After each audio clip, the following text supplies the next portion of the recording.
So, last time we saw each other, our problem solvers had volunteered to clear out a local farmstead of that have been taken over by a group of Grung. After preparing themselves for this quest, you began your journey to the southern reaches of the Ivrandalian colony that you find yourselves in. Lucius and Barb remained in Fort Harrington, with Lucius having been told there was Oasis business that he should be made privy to. With smaller numbers, after a few hours of travel, your group spied the farm from a nearby ridge. You approached the farmhouse with caution, attempting to take the Grung by surprise. However, you were caught in an ambush yourselves. Regardless, you turned the tides on the creatures and stormed inside the home, where you encountered a red Grung possessing some magical powers. Lil had some difficulty with a table collapsing under her, and your tabaxi companion Star had a close brush with death himself, but emerged from the experience with only a small scar. Having defeated the Grung and liberating the farmhouse, you captured the red-colored Grung and attempted to interrogate it using Den's aquatic affinity. You were able to learn the location of Bonebiter, the creature who had stolen Captain Race's sword. According to your prisoner, the Grung menace is holding up in an Ivrandalian outpost to the east of Fort Harrington. After returning back to the fort to rest for the evening, you set out without your companion Lilibet, who remained back at the fort for spiritual guidance, and with the promise of Lucius and Barb journeying close behind. You'd ventured through the marshlands east of the fort en route to the eastern watchtower. After a few hours of your journey, as a storm began to roll in from the north, you saw a group of gaunt, wild dogs crossing the marshland.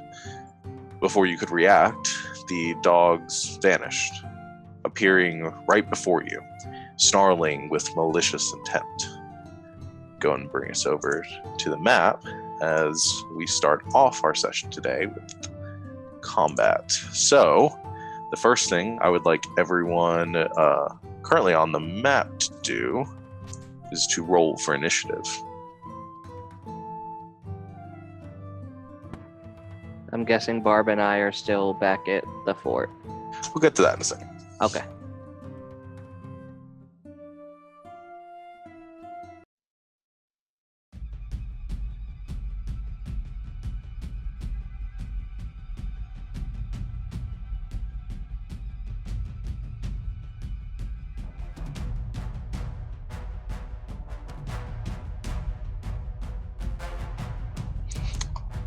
Okay.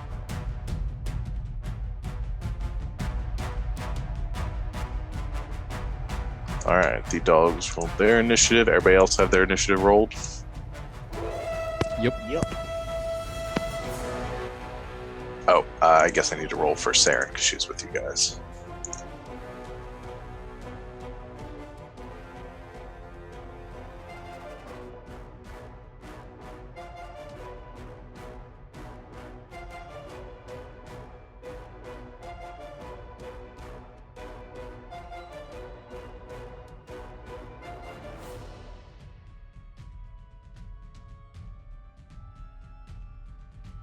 All right, there we go. So that's I'm gonna put Star going first because Dan, your initiative is a little lower. Okay, so Star, as you find yourself making your way through the muck and the swamp underneath you, this one blink dog and the rest close behind has popped into existence before you, snarling at you and with slobber dripping out on the side of its mouth. What would you like to do? I will. Okay, I am the one that is nearest to me. I am just going to throw a couple of daggers at him. Okay.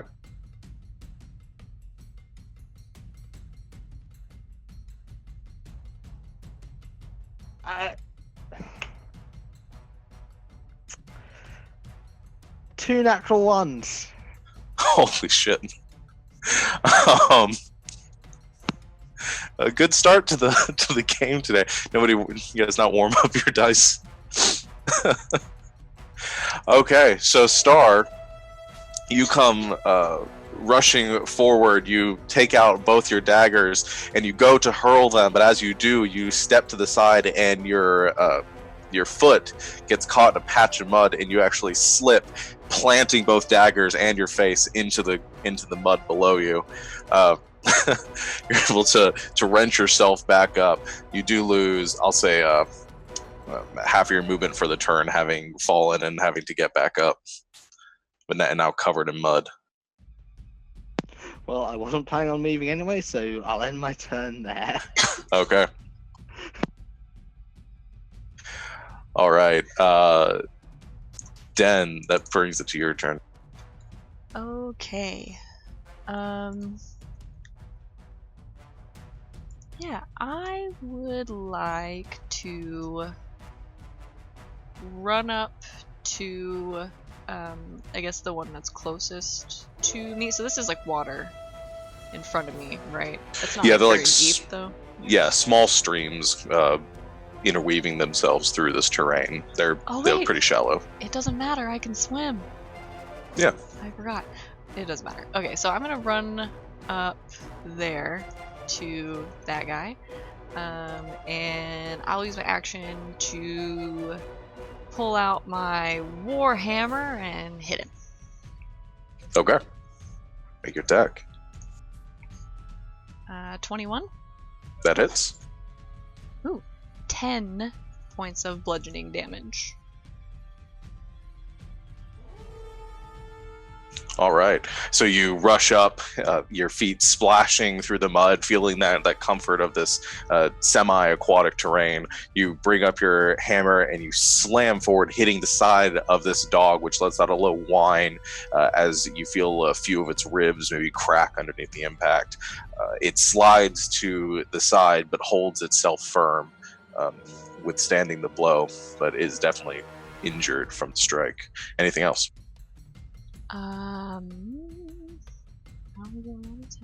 No, that's it for me. Okay.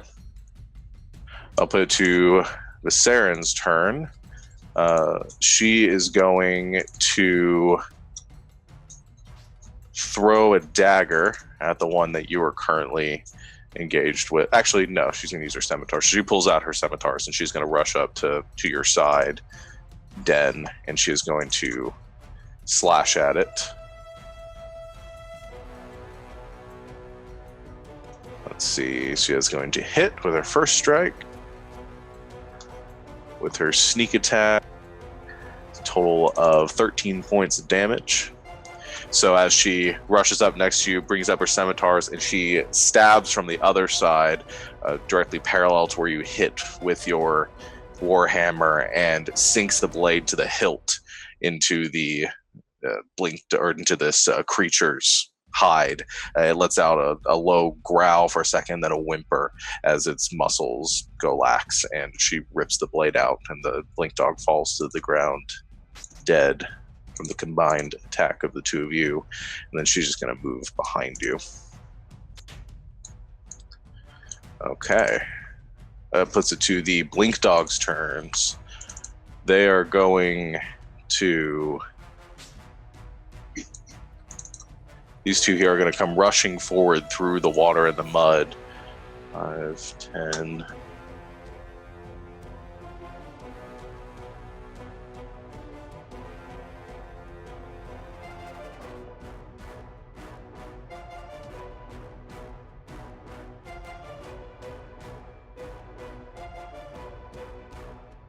And then you see these two on the sides start skirting around through the swamplands and the underbrush out to the left and the right of you.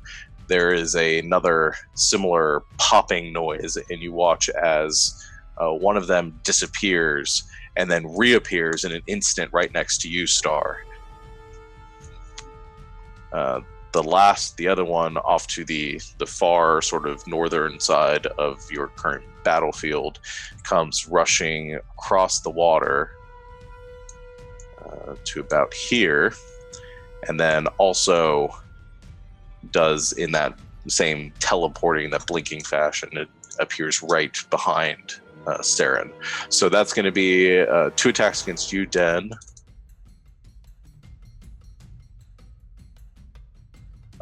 First one is going to hit for 7 points of piercing damage. And the second one is going to miss you as it scrapes off of your chainmail.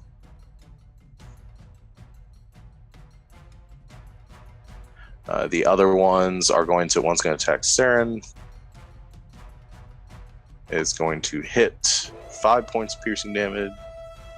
And then Star, that is going to miss you. So it goes to lunge at you, but as you're getting up and you're kind of sliding backwards, it just bites at the air directly in front of your face, and you're able to back away from it. Sadel, it is your turn. I'm gonna back up a little bit, and I'll shoot the blink dog that's right there in front of me. Okay. An 11. 11 will miss. So you go backing up and you go to aim. The water that is currently raining down from the sky is beginning to fog up your glasses a bit, and you're having a difficult time aiming. And as you take the shot, you look and you see, thankfully, you missed Saren and Den, but the shot went wide and has missed your target. Anything else for your turn? Back up a little bit more. Okay. At this point in the fight, you all begin to hear the crunching of branches and the sloshing of mud from behind you as something begins to approach very quickly. You turn instinctually behind and you see 2 figures rushing towards you. One of them, a dark-skinned tiefling, now cloak soaked underneath him. The other, Barb, the familiar red hair kind of streaking behind her as she pulls out her great loot. And Barb and Lucius, you both join the fray. So I'll put you on the map and you can roll for initiative. You guys are coming in over here.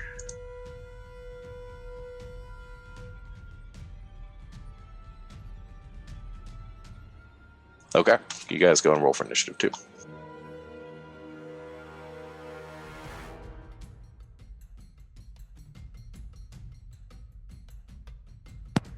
Not bad. 10. Okay.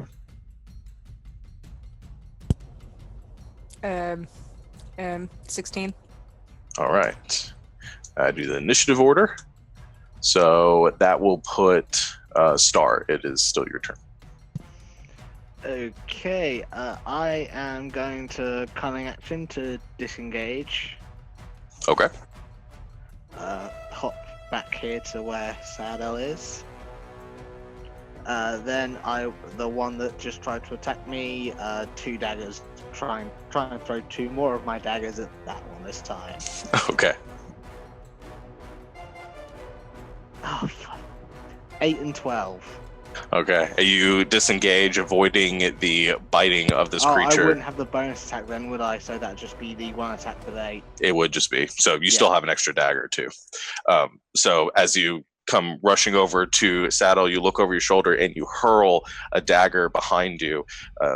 Unfortunately, with the rain and just being kind of thrown off balance right now from this quick combat encounter, the dagger goes sinking into the mud about 3 feet away from the blink dog. That is my turn. All right, Den.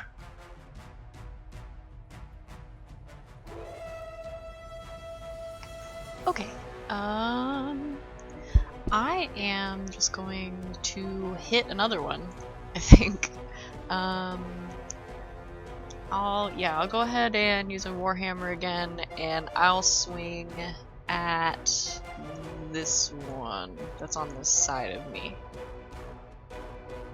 Okay. To the right.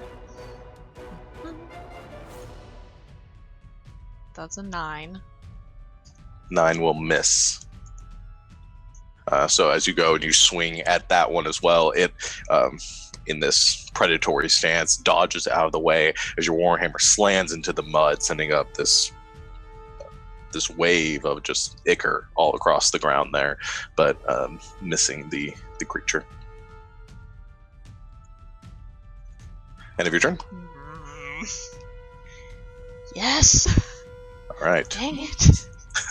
Barb.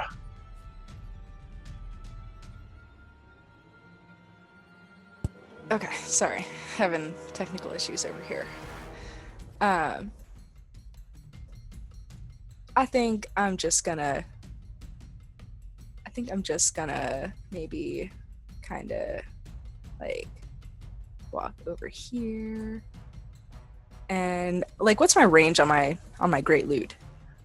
It's 5 feet, so you just have to be right next to the creature. Okay. Go a little farther. There we go. I'm just gonna like take my great loot and just kind of like mindlessly like off to the side, you know, just like not even really paying attention, just like backhanded hit. Just backhand the okay, yeah. Yeah. Go to make your attack.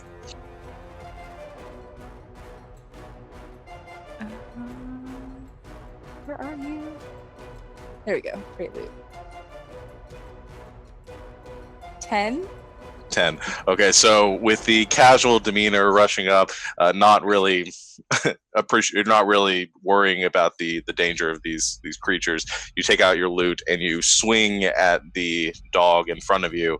However, with the slow and sort of lazy motion of your strike, the blink dog easily dodges off to the side, avoiding your blow, and it sort of throws you off balance for a minute as the momentum of the loot carries forward. Okay. Anything else you want to do on your turn?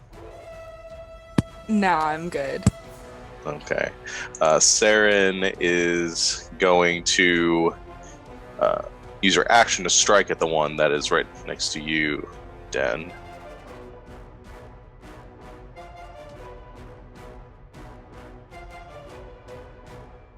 And that is going to hit for 6 points of slashing damage.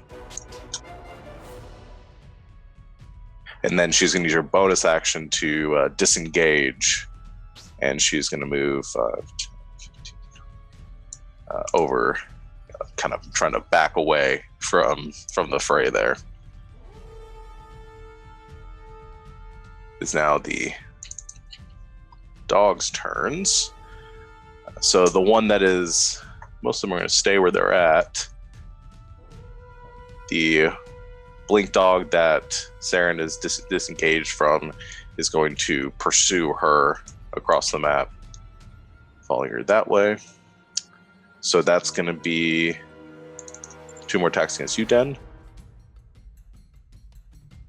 That is a natural 1 and a miss. So both of them miss you. One of them tries to bite at you, and you take your shield and you slam down in it, throwing it down into the mud. The other one lunges, but again, kind of grips onto your chainmail, but isn't able to pierce through it and do any damage to you. And the one by you, Barb, is going to bite at you as well. That is going to miss.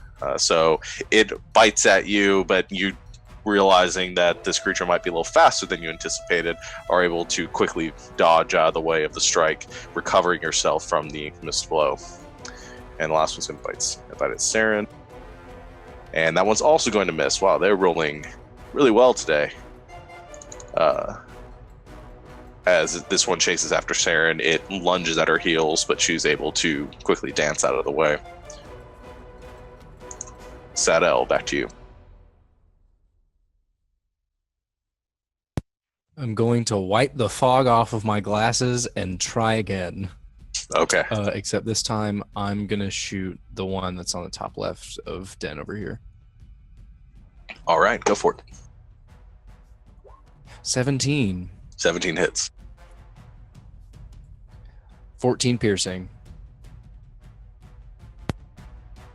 All right. So, wiping the fog from your glasses quickly, you steady your thunder cannon for another shot. Another loud explosion emanates and echoes through this flat landscape.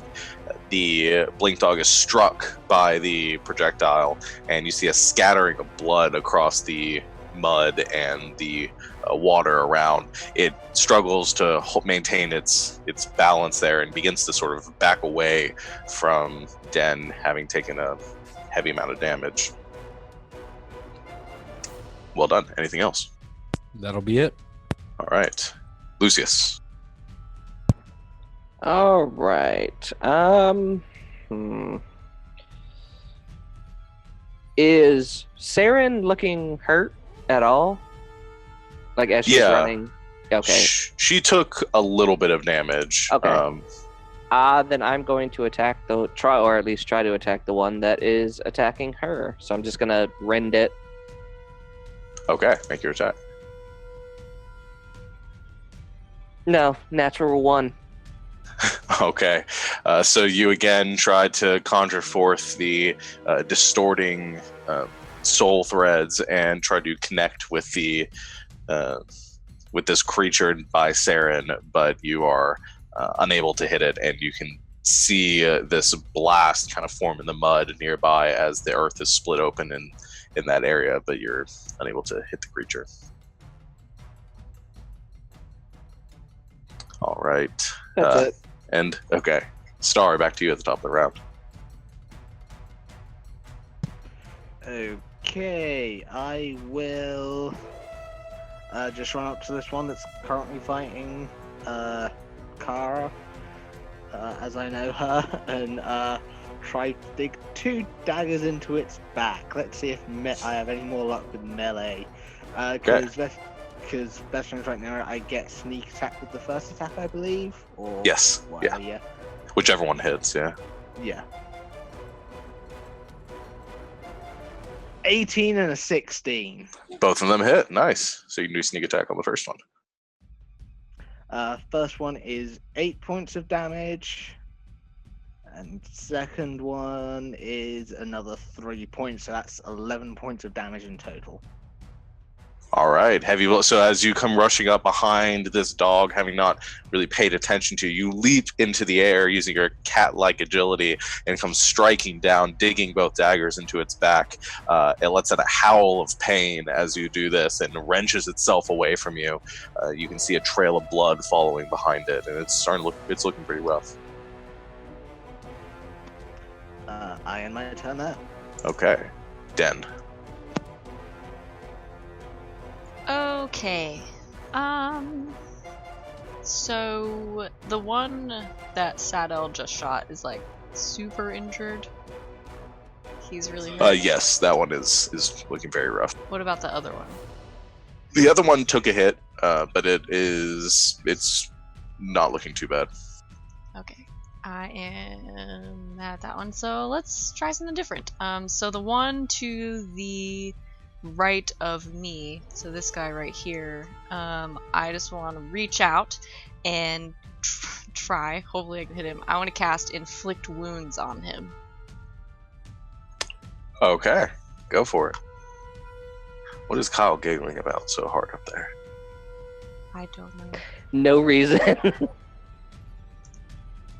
Oh, I rolled a natural 1. Everybody's got to do it at some point today, so I'm just gonna make the rounds with it. But you begin to form this necrotic energy in your hand, this power to rend or to pull life from the area around you. You reach out towards the dog in front of you, and as you do, you sort of stumble a bit. The dog lashes out, sort of tackling into you and sending you almost sprawling backwards onto your rear, but you're able to maintain your balance a bit. You lose a bit of movement from that if you're going to move, but that's about it. Dog! No, I'm just going to stay there. Okay. Barb.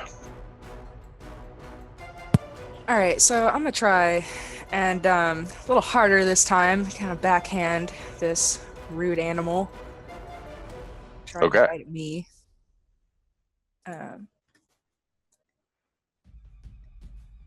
Great Loot of Doom, 24. 24 hits. Haha.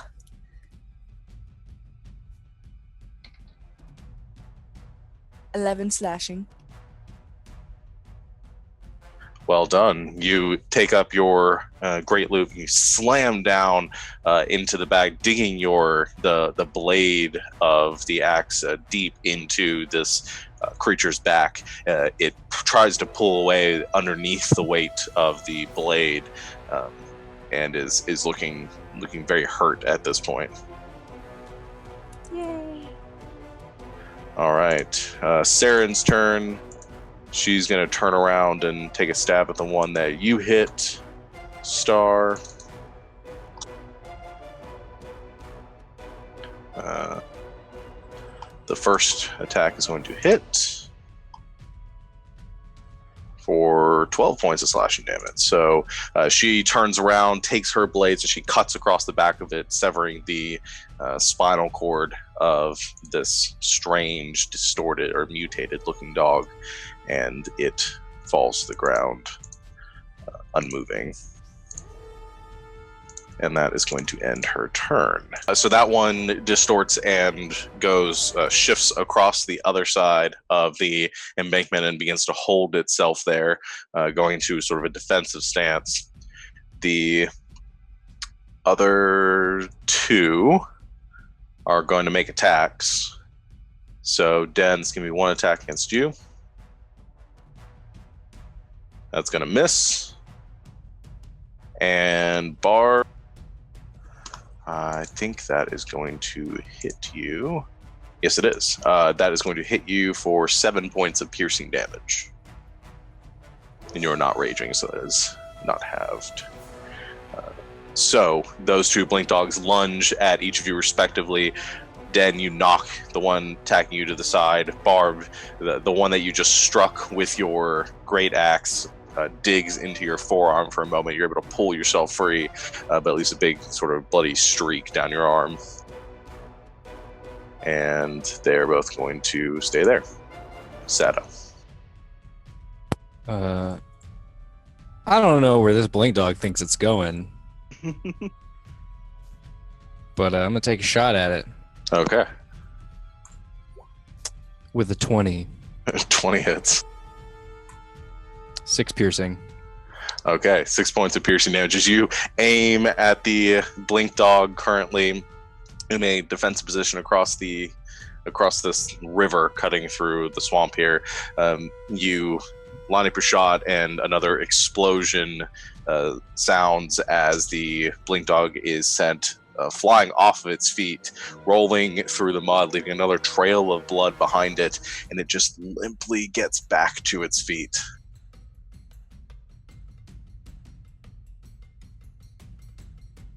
Just barely holding on. End of your turn, Sadel. Yep. All right, Lucius. We're gonna just try to hit this one, the one by Barb. Okay. That one. Let's see if it works. It's probably not gonna work, but yeah, why not, right? Just another rending. Yeah. 19. 19 hits. All right. For 9 slashing. Nice.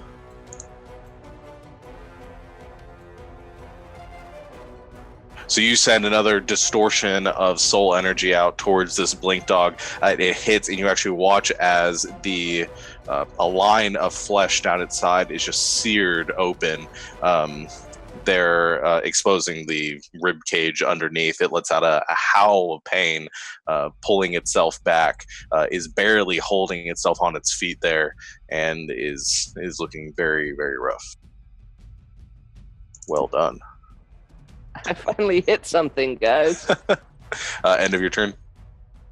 Yeah, for now. Okay, Star, back to you. Just want to ask, would walking through like the water here count as difficult terrain? No, I'm not counting it as difficult terrain. Okay, I'm just going to run up to this one that is currently attacking Den, and I will take 2 swipes at that one as well. Okay. 11 and 13. The 13 just hits. That is 4, and that's 9 damage in total. Nice. So you come rushing forward, skidding to a stop in the mud, and sinking, trying to sink both daggers into this one as well. The first one, you lose your balance. You're not able to get a hard enough swing in to pierce its flesh, kind of glances off to the side. The second dagger, though, sinks into the haunches of this dog, and it lets out a yelp of pain as well. It is looking pretty rough. I end my turn there. Okay. Den. I'm so mad at this dog right now. Can I, in anger and frustration, can I, like, stick my shield in the mud and just, like, wail on this thing two-handed? With my warhammer? Yeah, you can. So just drop the shield and, yeah. Go ahead. Yeah. Like that. Okay. 9. 9 Again. unfortunately misses. You drop the shield to the side and you bring up your warhammer in both hands, come down for a heavy strike with it. However, the dog lunges off to the side, now in a fight or flight instinct. So Dan, that's the end of your turn. Barb, your turn now. Okay. How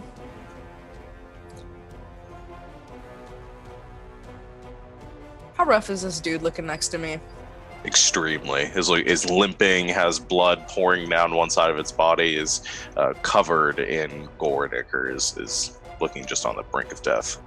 How tall is it? Not very, maybe about 2.5, 3 feet tall. All right, I'm gonna put my foot on its face, and I'm just gonna like swing, kind of like a baseball bat. Okay. Go ahead and make your attack. 8. So maybe trying to get a little too fancy again. You kick off of its face, trying to get a good clean swipe at its neck. But unfortunately, you lose your balance as part of this, and you go tumbling backwards, slipping through the mud, and landing on your back in the water behind you with a heavy splash. I'm just gonna lay there. Just gonna lay there. Okay. I'll lay there. All right. Just having a really hard time. Saren's turn, or Kara, is going to... She's going to come around to where Sadel is, and she's going to throw a dagger at the one between Den and Star.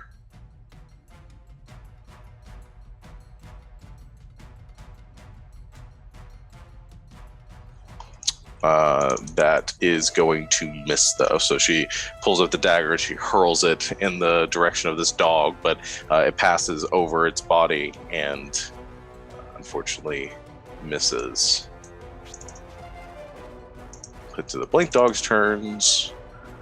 3 remaining. These 2 are going to follow suit with the other one, and they both kind of that same cracking, that popping noise. They both vanish from between Den and Star, and in front of you, Barb, and land on the other side of the embankment. And they all 3 begin to run away, fleeing from your group with their full 40 feet of movement.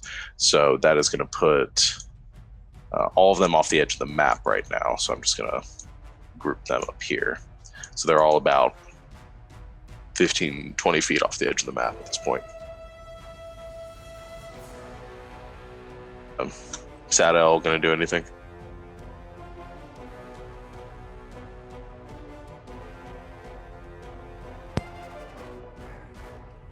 Might as well put one of them out of their misery.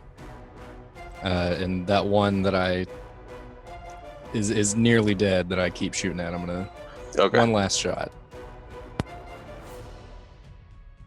9.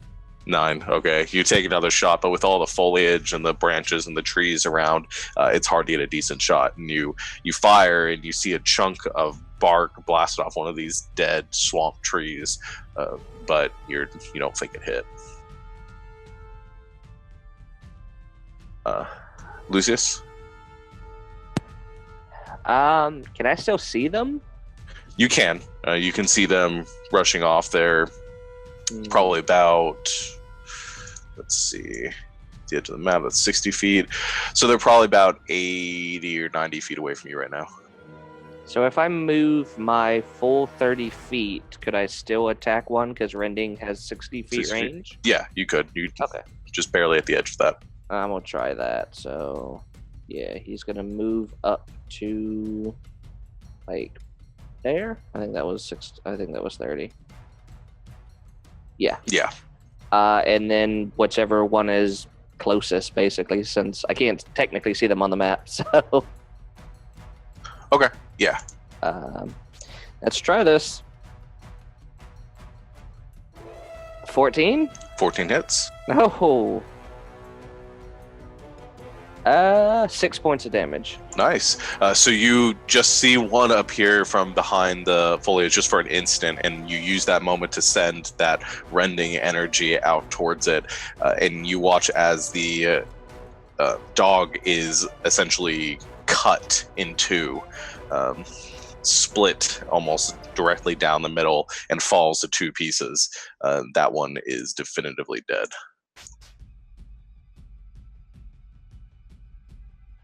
All right. Star doing anything?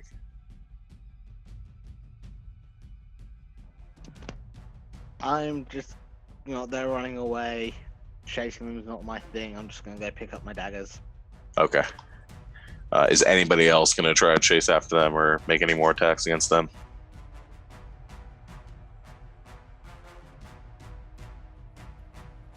Okay.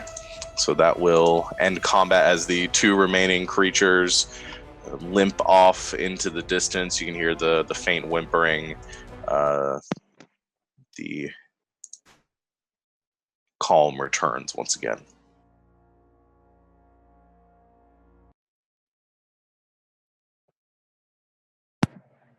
So, I take it you guys have had some issues. Amazingly enough, just that really. Yeah, not until right now. Maybe it's you. That would not surprise me in the slightest.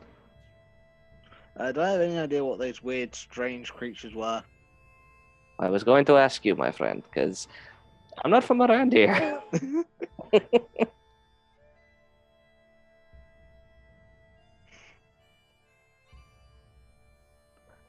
Sean, do I have any idea what those were? Or am I Oh. going for it? I'll let you make a. Do you have Arcana? I do. Okay, I'll let you make an Arcana check with advantage.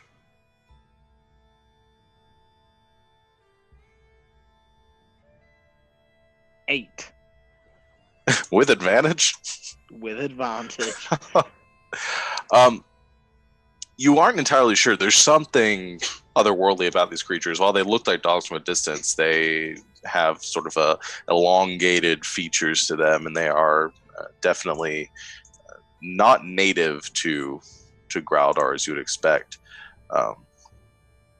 But you do not have any idea of what they might be exactly. They're dogs like you'd find anywhere else, but they're not from around here, or possibly even not from Sarkia Hole. Well, that's good to know, at least. They're gone now, apparently. Hopefully. Maybe. I haven't seen a lot of dogs, just generally. But I don't think I like them very much.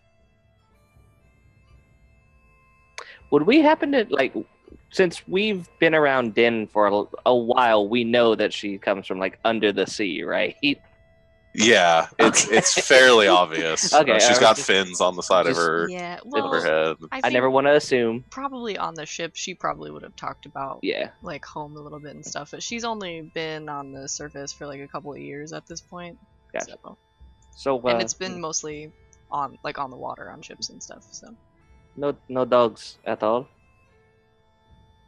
no, Maybe catfish. do we have catfish?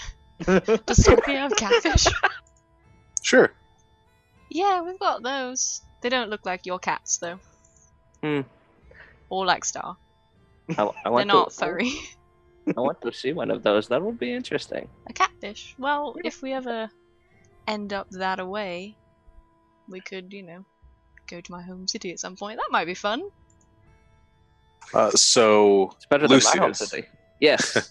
I'm gonna catching you and Barb up what you were doing during the time. So rewinding a bit, after you received your message at the gate of Fort Harrington to remain and go to speak with stalwart Captain Race and Commander Fulcher, you went and met with them.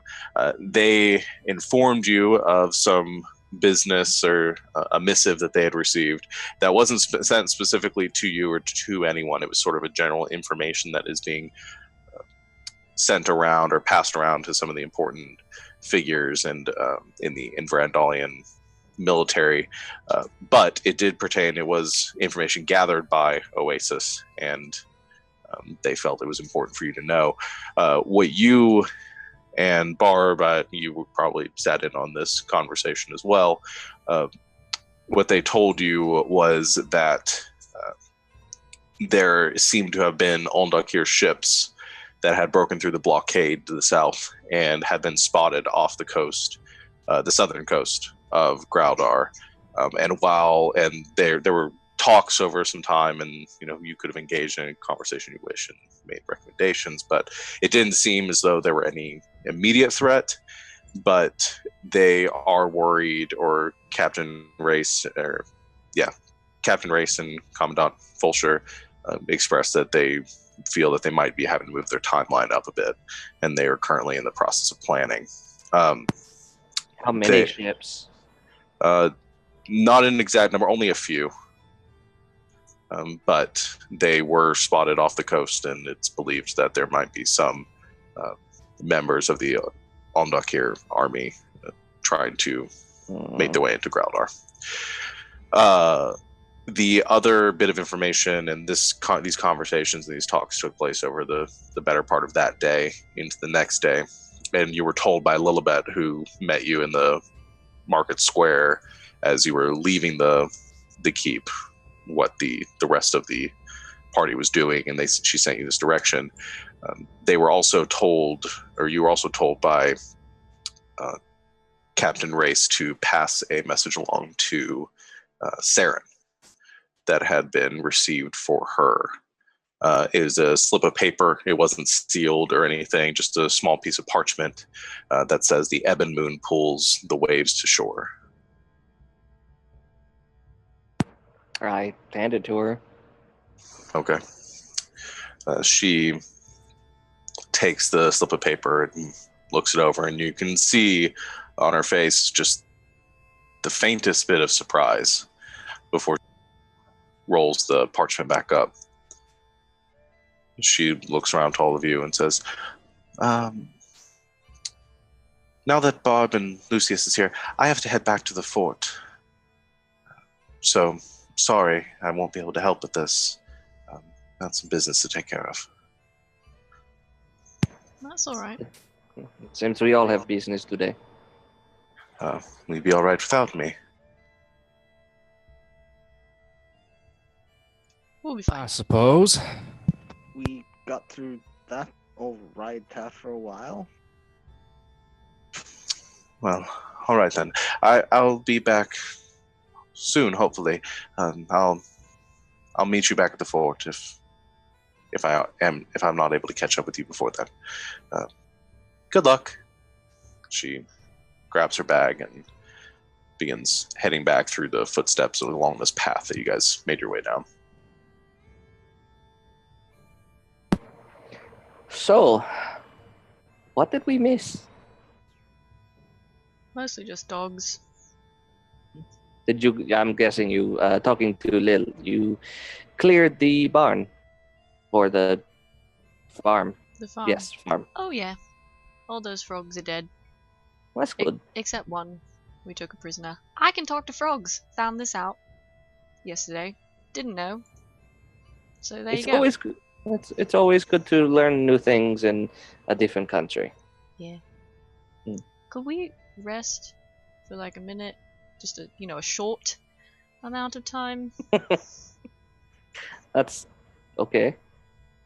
I have no problem with it. Does Got anyone else? kind of cut up. If everyone's You okay did. with it.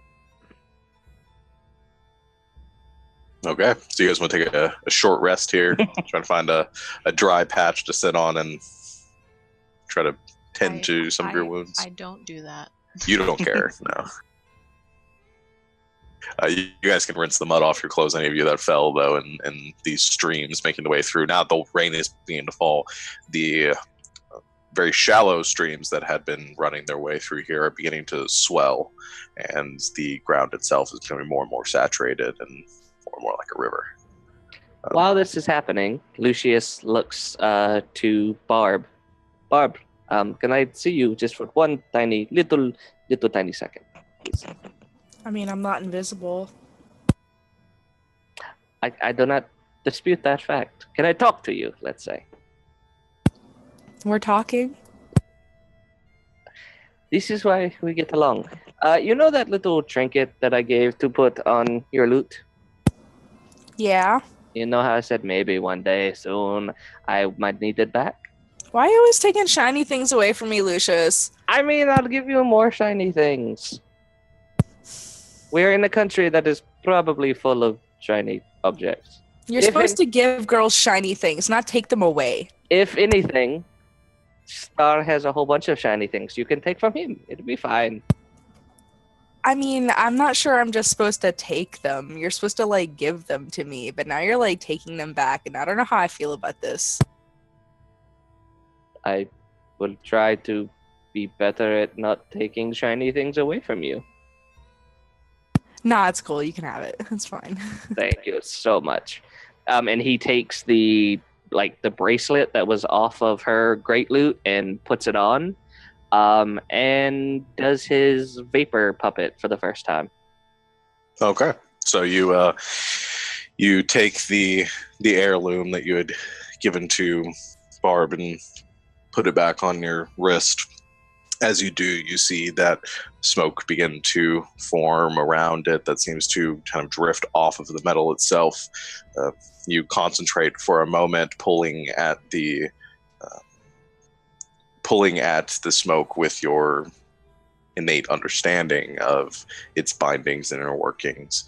And as you do, you all over there kind of gathered around, see as the smoke pours off of the bracelet and forms itself into a vaguely humanoid-looking shape right next to Lucius. This dark, ethereal creature.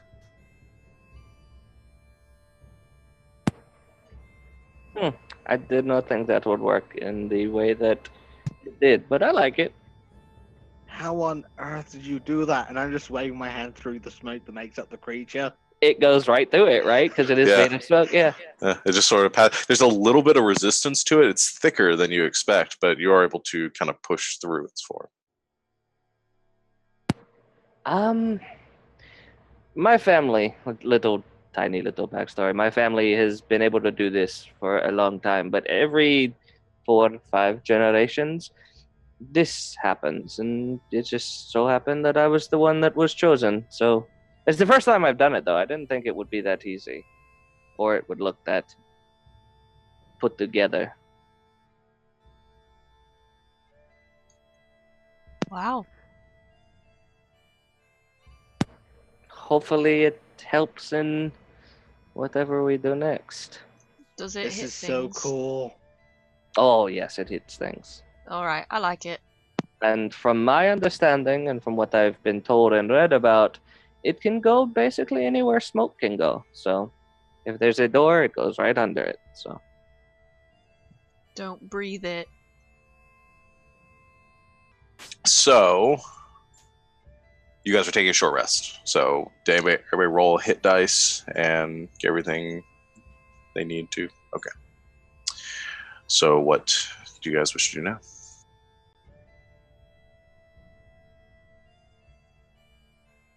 So, do we just continue on towards the fort as we were?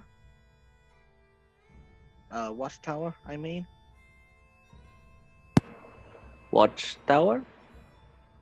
Oh yes, our friend that we made yesterday, the little red frog dude.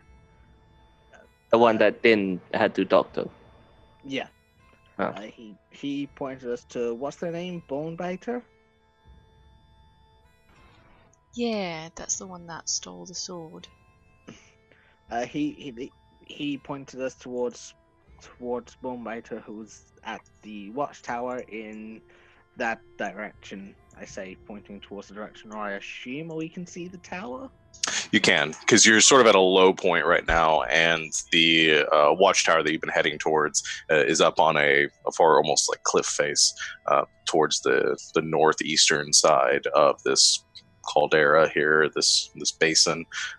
So you can see just above that ridge the top or the pinnacle of this watchtower, providing a pretty good vantage point to the surrounding area. You would imagine. Did he happen to say how many of his fellow kin were there? So we're not walking into another one of, well, all of these. No, but I think probably several. Seems like that's where they're holed up, so. Okay. Well, it's the best lead we have so far, so let's do it. Okay. So you guys gather up your things and prepare for it as the storm begins to roll in. You can hear thunder beginning to roll over the surrounding hillsides. A crack of lightning arcs its way across the sky in the distance. And you can tell the storm is going to get worse as you go. The rain starts to fall a bit harder, and the rivers begin to sort of converge as this swamp becomes even more flooded, or this marsh becomes even more flooded. You do stay on this path that works its way through the marsh. It's muddy and it's still slow going, but you're able to stay dry and at least safe in the surrounding area. As you make your way across, hours begin to pass with travel, and you keep an eye out for more of those creatures as you go, not wanting to run across any more of them. You do not, however, notice any more of these dogs as you travel.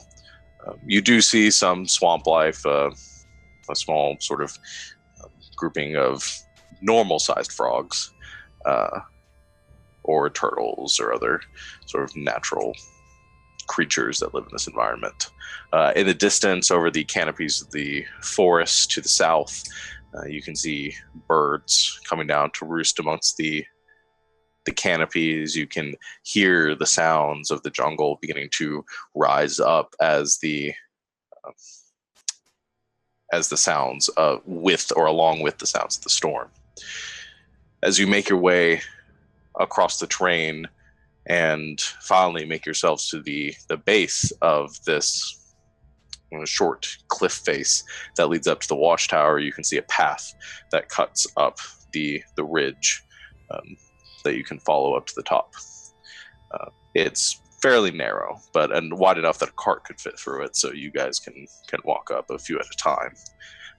As you wind your way up this ridge, it eventually drops off or ends at a low point of this rise, and you can see the pathway winds to the right and continues up towards where you see now the watchtower comes down where it's resting, and a barracks or some sort of house or structure built next to it What you notice as you stand there and peer off in that direction, there is some brush and some trees between you and there, and you're able to make out bits of it, though it is sort of obscured. The windows are dark on the inside of this watchtower. You don't see any signs of movement from within. What you do see is that, or from the building, the watchtower, what you do see is that at the base, there are what look to be two more colorful grung standing outside a door, which looks to be closed. Otherwise, you don't really make out much. There's a cart that is a few feet away or a few yards away from the base of the tower that's overturned on its side. Looks broken. You don't see any signs of horses or anything else in the area.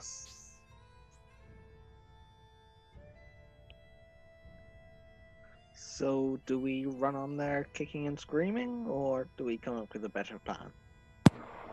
Well, what did you do last time? You've taken these things on before. Let's do that. Last time I really took these on, aside from,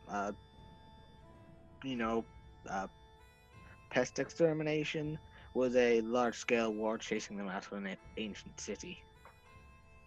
So you've done this before. It's perfectly fine. Let's just do that. We are a war group. They will never see it coming. And also, like yesterday. Yeah, you did it yesterday. We did. Too. Yeah. I basically ran in with Lil and made a bunch of noise, and everyone else hid, and then jumped out and shot them. Things. You know me. As long as I get to stay in the back, I'll be happy. Sadal, shall we try and find a good vantage point for you? Preferably, if it's not too much trouble. It shouldn't be hard. There's some brush to hide behind. Probably be able to get you up somewhere high. Oh, and this time, maybe get somebody to help me down as well. Was there some kind of issue of getting him down? Well, not as young as I used to be. Not nearly as limber. Not as spry. I don't get it. Jumping out from a tree, you just jump, land on your feet. It's fine. He's old though. I know men older than him that could do that quite easily. Well, are they men or are they cats? Because I feel like it's probably different. And this is coming from someone who, for the past however long it's been, had no clue what cats were. But you knew about catfish, right?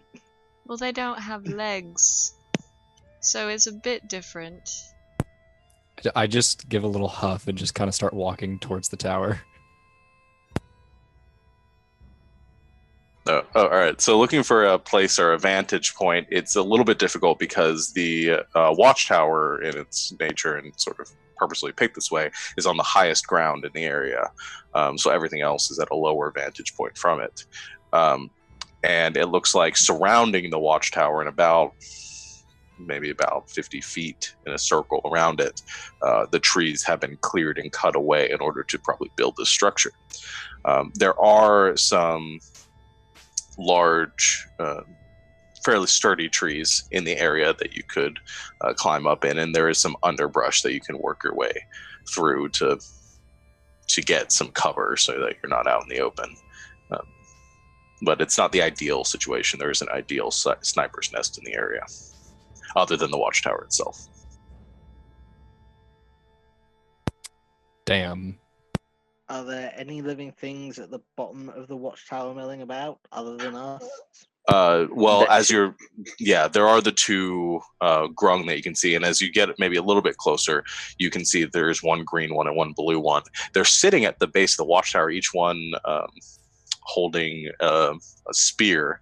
And you see something interesting as you get a bit closer.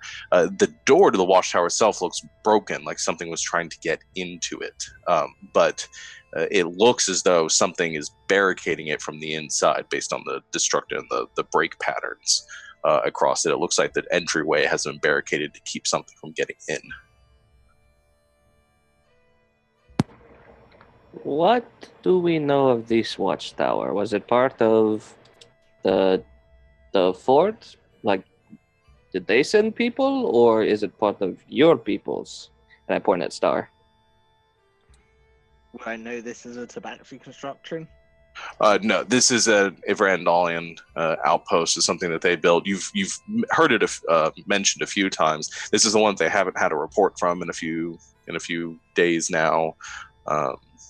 So, no, this is a Randallian structure. Well, does it look like to me that they're trying to get in and then someone doesn't want them to get in? If you guys can keep them occupied on one side, I could try and climb to the top.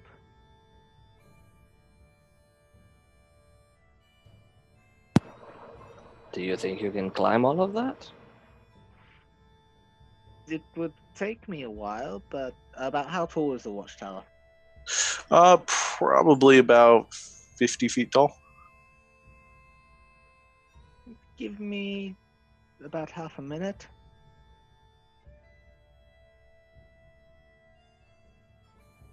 How difficult were these grung? Like, I know they're different colors. Did that mean anything, or was it just cosmetic? Well, the one red one was like doing magic and casting stuff, but I don't know if it's because he was red or if he was just a very magic one in particular. Well, if there's only two, I don't think there would be any. I think we could take two of them, but if there's more in the woods that could come out behind us while we're trying to take those two, I would rather not force it. Well, if we do it quick enough. We could do it quick enough.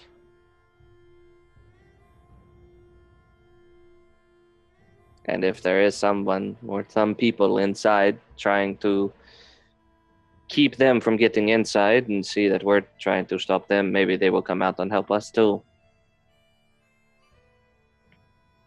So go or not? Well, we have to go anyway, so I think we should just do it. Alright, I start walking towards the grung. Okay.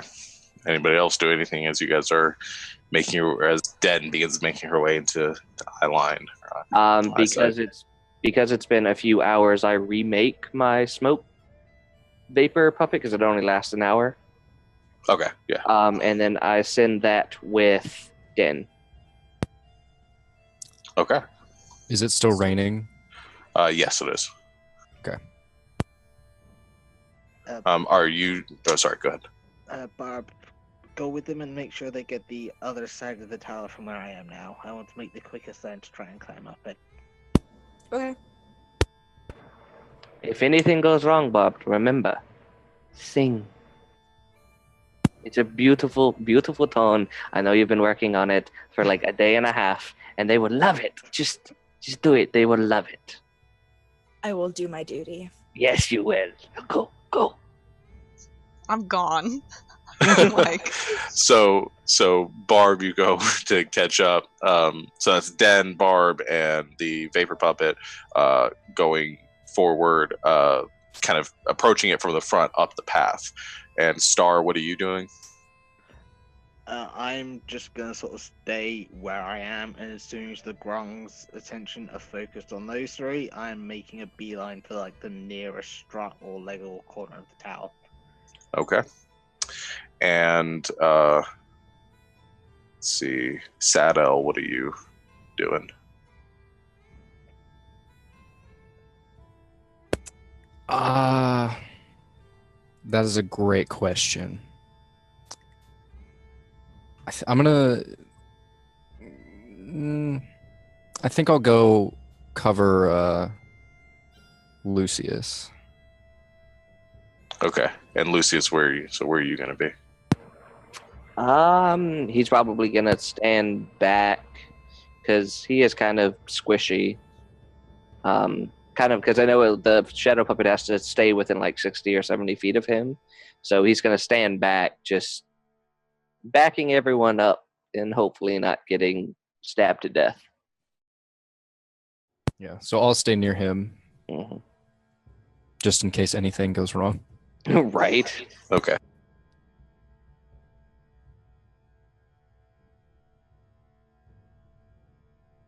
All right, I'm just arranging this map.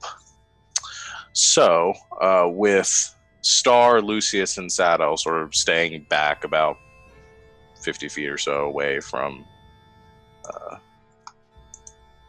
Dead and Barb as they go forward. Star, you're looking for your opportunity to make it there. Okay. Setting this up. So, Den, as you make your way down the path, eventually emerging from the underbrush and walking in front and past the front facade of the building and around to the two grung. The two creatures sort of resting there sleepily for a bit as the rain pours down on them. One of them stirs for a moment and looks up in your direction and cocks its head to the side. Just kind of, and takes the spear and holds out in your direction and begins to bark in your direction. I just take off running straight towards it. Just straight towards it. All right. Barbie, you doing the same? All right. So I'll have everybody roll for initiative.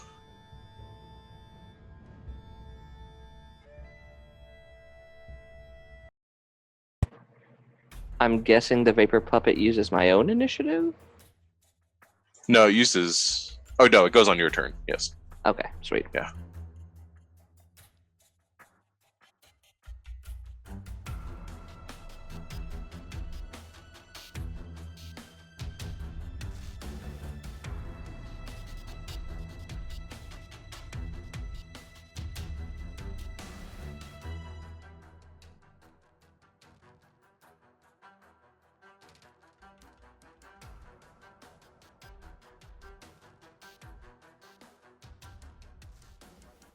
Alrighty.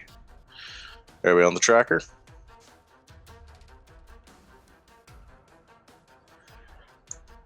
That will put it with Star going first. Can I see any activity in the house here? Make a perception check.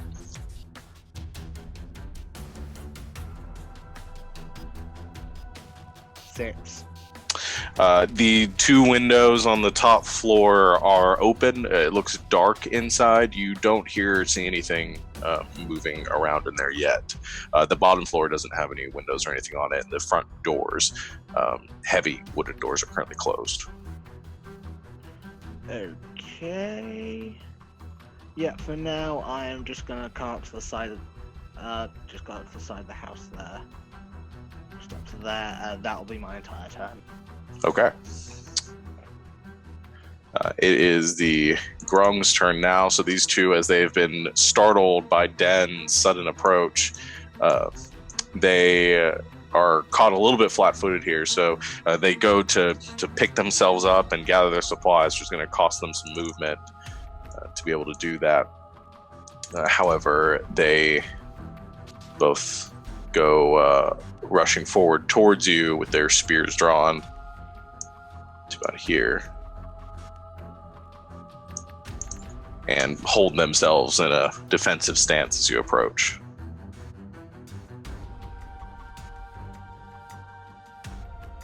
Den, it is your turn.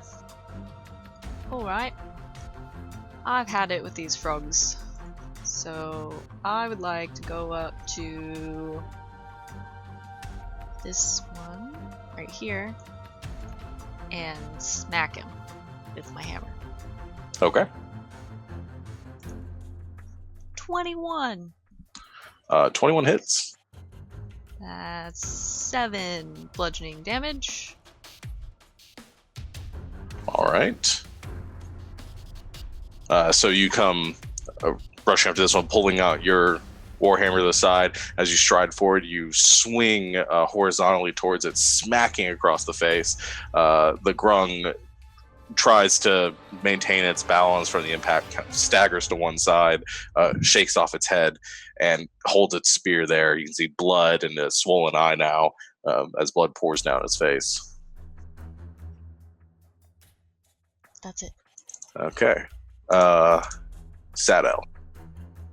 I'm going to line up a shot and get the one on the right, hopefully. Okay. With a 25. 25. That is going to hit. 14 piercing.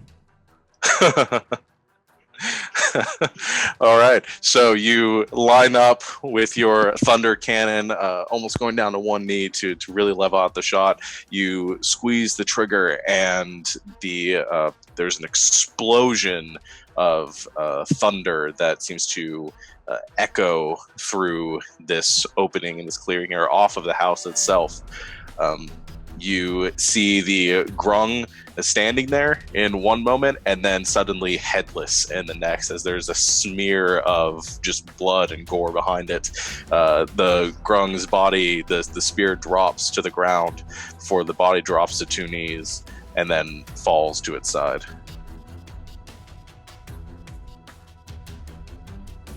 That grung is dead.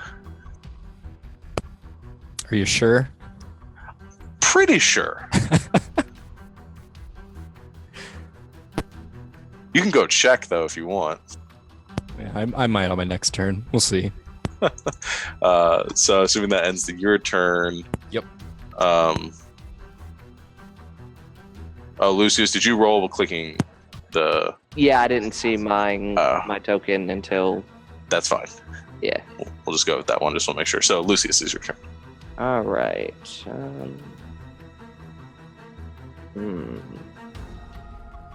pretty sure this could work, but he's going to move up just a little bit, just in case. Well, if I move like here, can I see the grung that's there? Yeah. I know the cart's in the way. Yeah, at that point, at that angle, you can see it. Okay, sweet. So I'm going to do that. He's going to move up, and the shadow puppet's going to try to attack it. Okay. Use your bonus action to command it to attack. Yeah. All right. So, 16? 16 will hit. 2 bludgeoning damage. 2 bludgeoning damage as the smoke entity actually runs across the ground, making no sound as it does. It rears back and punches forward. It hits the grung, and you see the grung stagger backwards a bit, the wind almost knocked out of it, as you see the fist of the vapor puppet almost disappear in a cloud of smoke and then reform after the strike hits. It then goes back into its normal posture. And then I can still use my cantrip because that was the bonus action. Yes. Sweet. So I'm going to try to do that and hopefully do some more damage to that freaking ribbit thing. 23 to hit. 23 hits. 7 points of damage. All right. And with that, you concentrate and send that burst of energy forward, and you watch as this line of blood just forms across the front of this grung as its flesh is sundered in an instant. As the blood pours out, the grung lets out and then it collapses onto its face.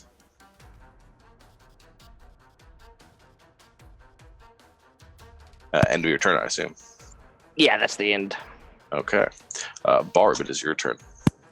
All right. Wait. Both the Grung are currently dead that you can see. However, at this point, as the explosion from the thunder cannon echoes through this through this front courtyard in front of the watchtower, you hear two things. You hear some sort of rustling and some voices from within the watchtower. You also hear some movement and some yells that sound vaguely like Grung from within the house. Okay. I guess I'm gonna check out that watchtower if I can. Okay, you want to rush over to the watchtower? Yeah. Let me see how far I am. I have 30. What's my 30? Yeah, I can go over there, can I? Yeah. I got 30 feet that I can. All right. Can I see anything from there? So I have to go in it. Well, as you rush up to the door, you can see sort of what you saw from a distance. The front door is broken, like something tried to break the door down from the outside, and you can see some cracks in the door frame and on the door itself that show that on the other side of it there is a massive amount of debris and wood and looks like pieces of furniture and piled up within to barricade the door from the inside. And you can faintly make out some movement from within, and as you're standing there you see looks to be a human come stepping to in front of the door, and kind of you see an eye and part of a face press itself up through the gaps there and say, "Who are you people?" Who are you? "We're stalwart keepers. We've been here for days. They're inside the house. You should go." Okay. All right. Anything else you want to do with your turn? That's about all the conversation you're gonna be able to get in the 6 seconds. Yeah. I guess that's pretty much all I can do, can I? Yeah, you still have a bonus action in your action if you want to use it to dash or to do anything else. But if I can move, how far can I move? Can I move closer to the house? you could, if you want to use your action to dash, you could move another 30 feet. Sweet. Okay, cool. Alright. Boop. There we go. Okay. That will bring it to Star's turn. Roughly how tall is the house? The house is shorter than the watchtower. It's 2 stories, so 30 feet. Okay, I am gonna climb the side of my house. 20-foot climbing speed. I'll bonus cunning actions dash to get on top of it. Okay. So I am now standing on the roof and I see all. Aha. You do. You have a pretty good vantage point. You can see that there are. You can see your companions down there, the 2 dead Grung. You can hear in proximity there is something moving around inside the house. You can hear yells that sound like they're in Grung, and you can see the top of the watchtower where the openings are in the windows. Kind of an upper platform is. You can see a human emerging from what looks to be a staircase or a hatch or something, pulling himself to his feet on the top of the watchtower, and actually looks over and makes eye contact with you, confused. I nod at him and I would. No, I'll end my turn there. Okay. It is now the Grung's turn. At this point, the door to the front of the house just busts open, and a group of grung come rushing out onto the pathway.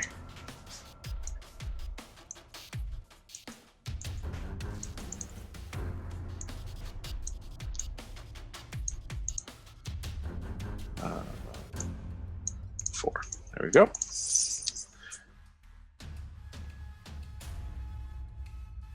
That one's blue, and that one's blue. So they come rushing out, looking around. The first person they make eye contact with, Lucius, is you, because you're standing right in front of the door. They make some perception checks. One of them does, as it makes its way out, looks to the side and notices you, Barb, and actually stops in its tracks. The other one sees Sadell off to the side, so they come rushing out. One gets up to you, Lucius. This one stops there. So it comes out to here, and this one goes over here. So that is going to be one attack against Lucius with the dagger.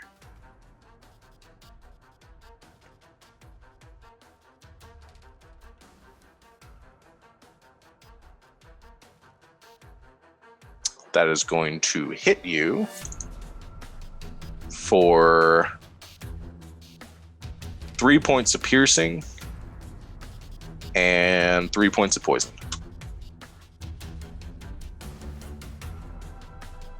Making that confused face at me for. Really? Poison? I Yeah. mean, I know they're frogs and everything, and it's thematically correct, but damn it. They've been doing poison this whole time.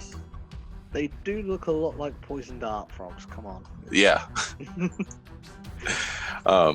Which, ironically, if they don't use poison darts, I would gonna make that a change here.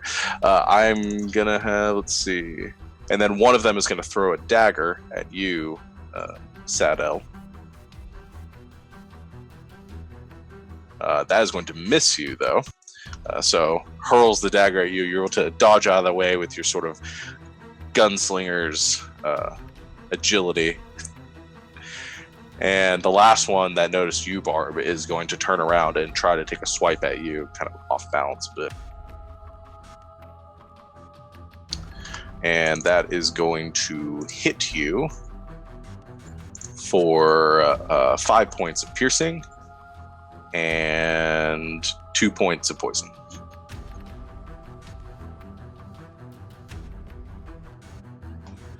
And Den, it is your turn now. Okay. Thinking maybe they don't see me. I would like to run up behind this blue, the blue grung right there, and try to hit him in the head, like the back of the head. All right. So as you rush across the stone, your metal armor shimmying and clanking along the way, just They don't see me. the grung clearly turns around and sees you. Though it is surprised to see this fully armored, shiny creature running at it. I rolled an 8. 8. Yeah, that does not hit as you rush around. It is your heavy movements throw it off and are able to alert it to your presence. And as you swing down, you miss the creature. That sounds like something I would do. That's it.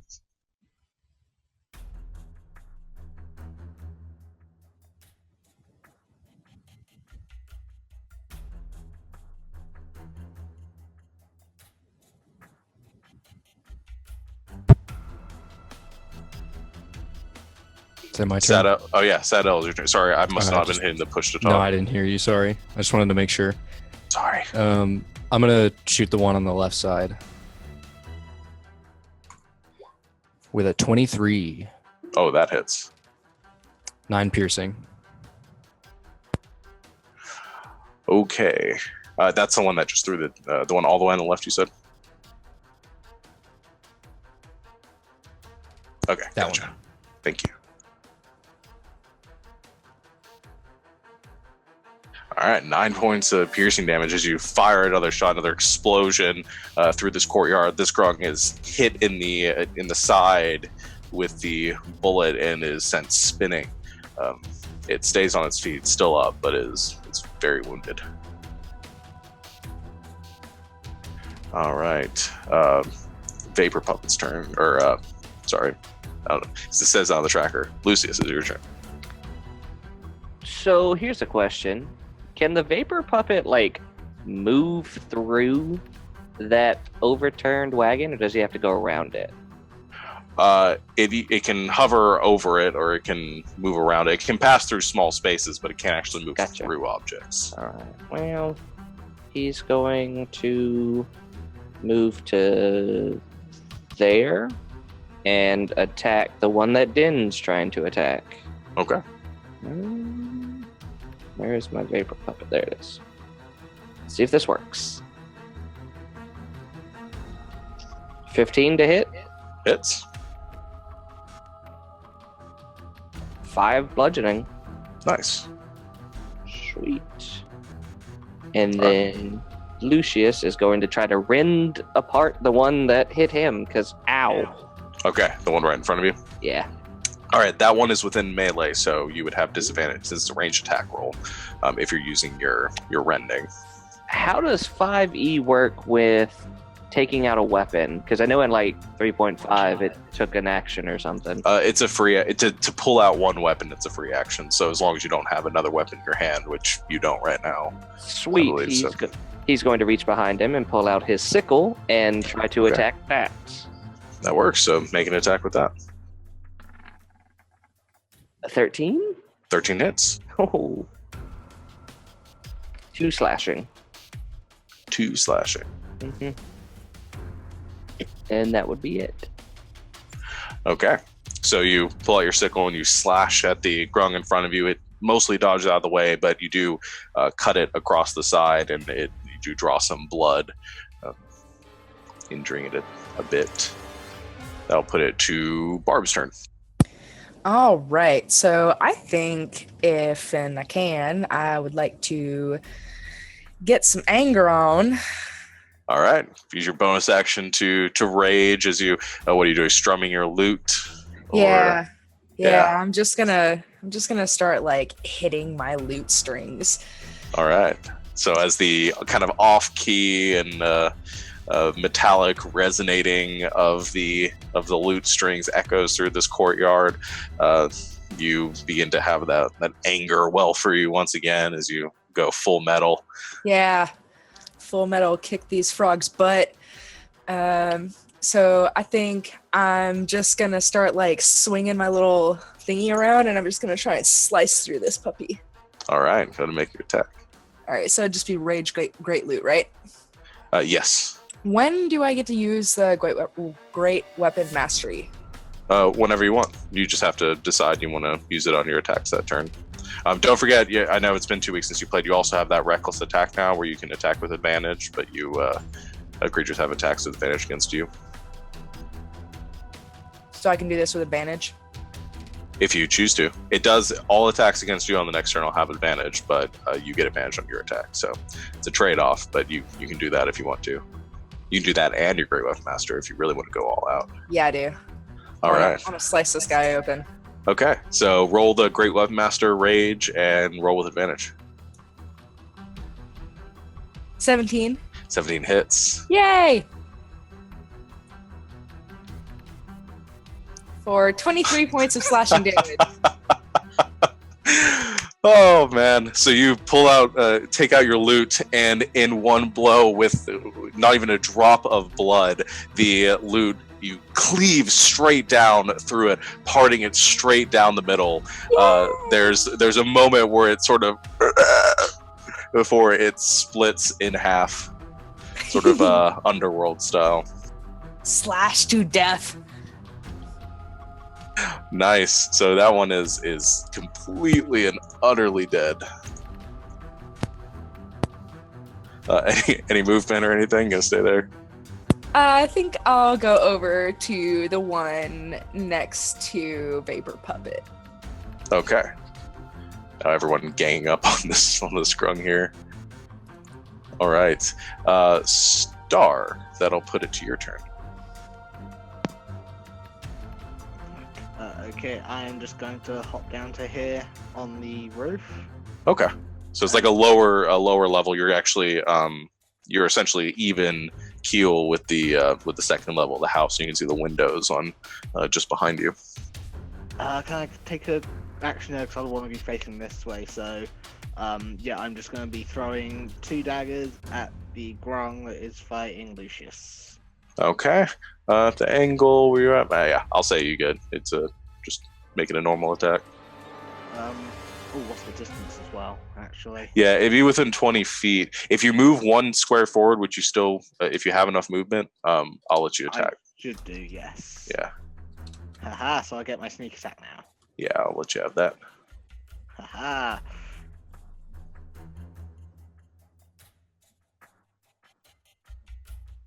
Uh, 21 and 13.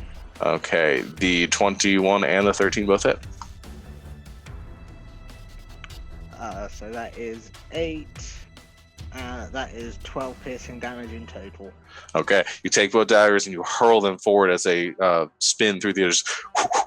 They both sink into the back of this grung, and Lucius, as you're currently facing down with it and having just stabbed you and ripping the blade out, suddenly its eyes go kind of dull as it lurches forward a bit, and you see it fall onto its face in front of you, 2 daggers sticking out of its back.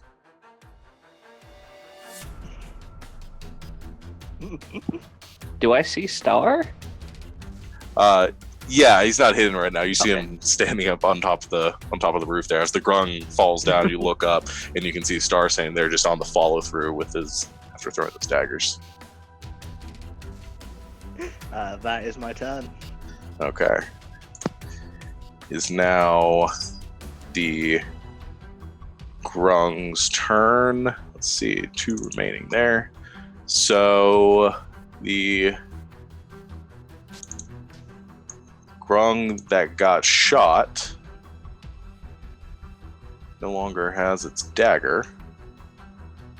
So it is going to kind of back towards the house. And yeah, that's about all it can do right now. The other grung that is between the vapor puppet and the other ones, it is going to try to stab. It got punched by the vapor puppet. It's going to try to stab the vapor puppet.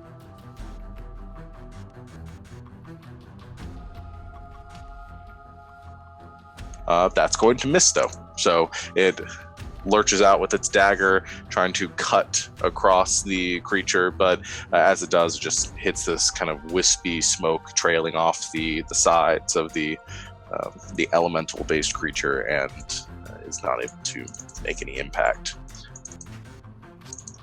That will end their turn.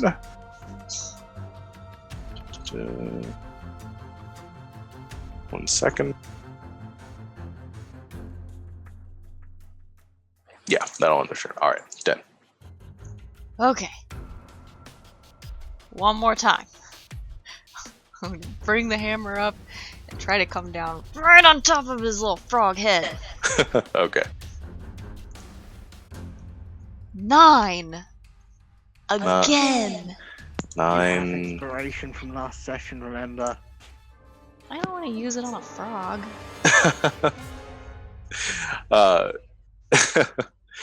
You do, however, miss the frog again with your strike. That's okay. Barb's right there. She'll get him. All right. Saddle. I'll shoot the one out by the house that I just had. That I just hit Okay. with a 24. 24 hits.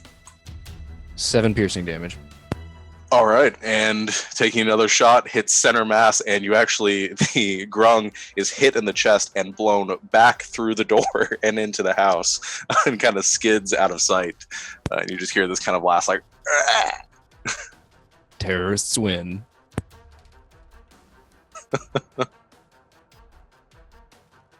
All right. End of your turn, Yep. Lucius. So I'm guessing the only one that's still alive is the one by Barb and Dan and everyone, right? Yes, that's the only one that is alive that you see. Sweet. So Vapor Puppet's gonna try to punch it in the face. 6 probably doesn't hit Yeah, him. Vapor Puppet is gonna miss. That's all right. And then Lucius, because he is, he's far enough away from it. Rending 18? Hits. Sweet. 2 points of damage. 2 whole points damage. All right. The best rending attack ever. You see a section of the grung's skin off its back right shoulder is seared open sundered open from the attack, and it glances backwards and looking around, realizes it's alone and surrounded, but is still up. All right, Barb. All right. Am I still raging? Yep, still raging. Still got all your stuff going. All right, sweet. So I can overkill this one too? You can if you want to. Yo. All right, you gonna go for the same thing, reckless attack, crew up master? Yeah. I'm All right, gonna slice this dude open. gonna make your attack with advantage. 20. Oh, no, didn't roll damage on that one. What up? 30. 30 points of damage. In what ridiculously over the top and graphic way would you like to kill this frog? I, Mr. DM, would love to just like horizontally, just like I want to slice him so hard that not only do I completely cut him in half, but he flies out of his own square. Okay, so you line up, gripping your great loot tight. You rear back and then slash forward with all of your strength and rage behind this strike. As you do, you angle the blade just slightly and you cut straight through the midsection of this grung, catching the top half of it and sending that half flying and flipping through the air, sending a spattering of blood like modern art across the ground. The grung goes sailing about 20 feet away and then lands on top of one of the stumps nearby, just kind of. Oh. That's what's up. All right. And that is the last living grung outside. At which point you all hear a call from inside the house, and this deeper voice in grung begin like barking out in your direction. Nothing comes out of the house yet, but you do hear something menacing from within. And that is where we are going to take our break for right now. We're picking up to see where this goes. All right, so come back here at, we'll do 12 minutes. We come back here right at, that 6:30 Central Time. Subtract 4 hours at wherever time zone you're in, at the half-hour mark. Sound good? Sounds good. Sounds good. Works See you for back me. here in a minute. All right. All right.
All right. We are back. Give us a second to get everything resorted as Savannah adds Sarah back into the overlay. She got back done with her plans early, so we get to have an almost full group here today.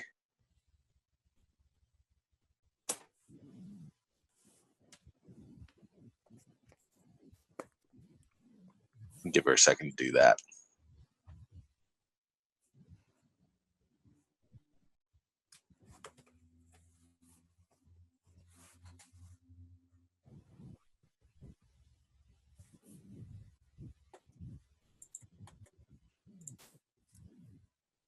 I will put some music back on. Get that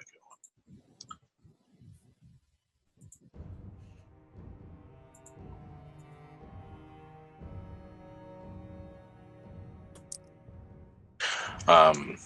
Say if we're at a place where I'll just go ahead and start going while you're fixing things up. Okay, cool.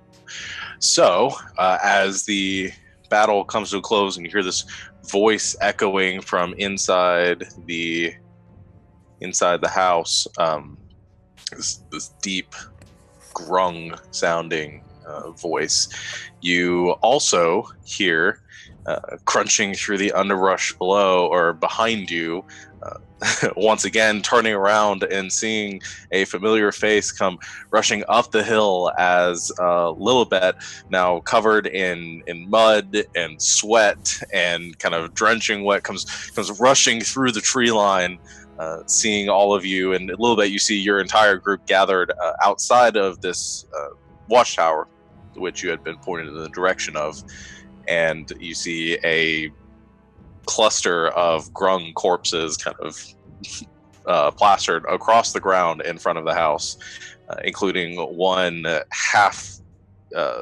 like bisected grung sitting on a stump that you go rushing past. I made it, guys! What's going on? I just wave from on top of the roof. We apparently have a cat on the roof. Well, we found some more grung, but they're all dead. You all look good. I think my brain's working. That's a good thing.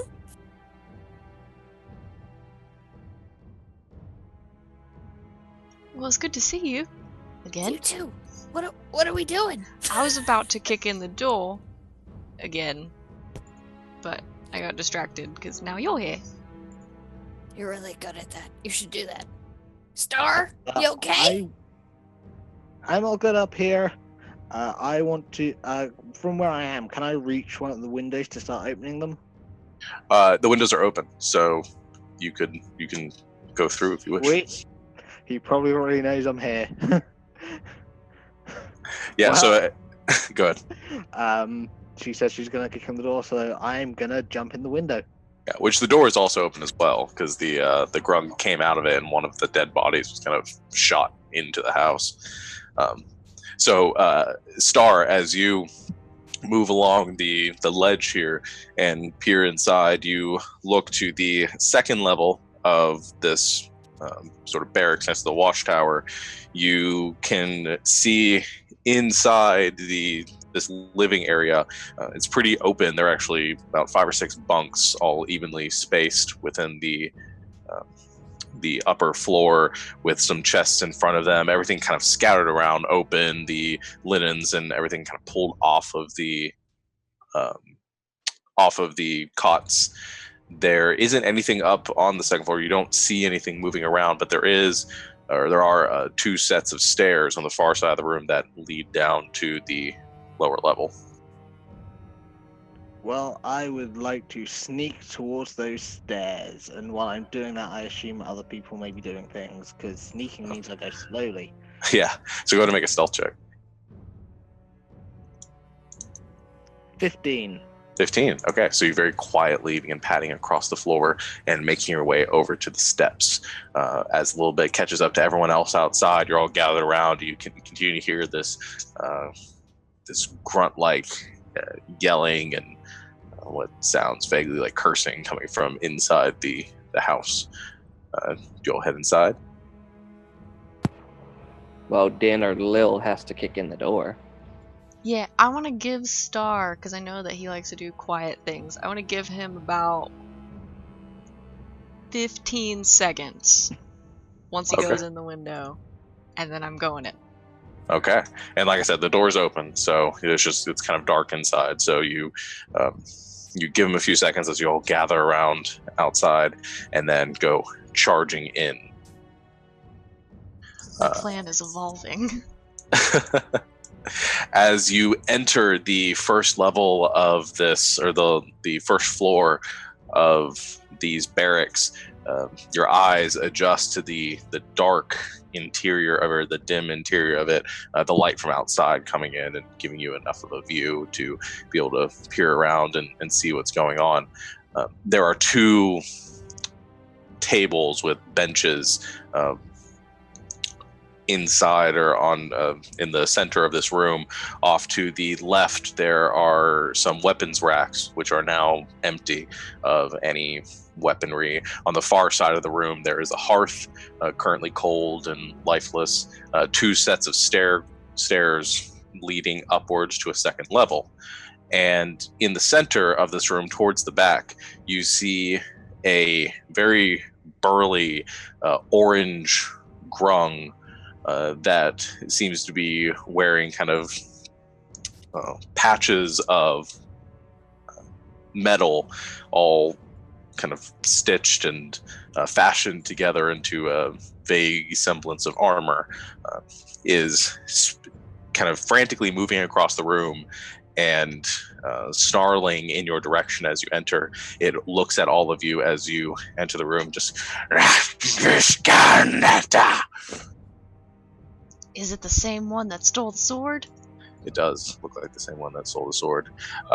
You also, Found ya. Star, you see the same thing as you begin to peer down the steps, as you come creeping down to the lower level. It doesn't seem to notice you, but you do get an alternative or a different view on the room.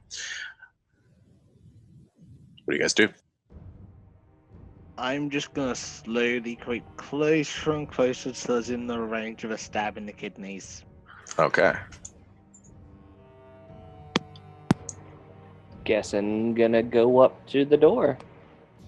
Yeah, you're all inside at this point. You've all Okay. moved All right. Yeah. through the door. Lucius just turns around and starts leaving. Right. Wait. Nope. I'm done. However, as this is happening,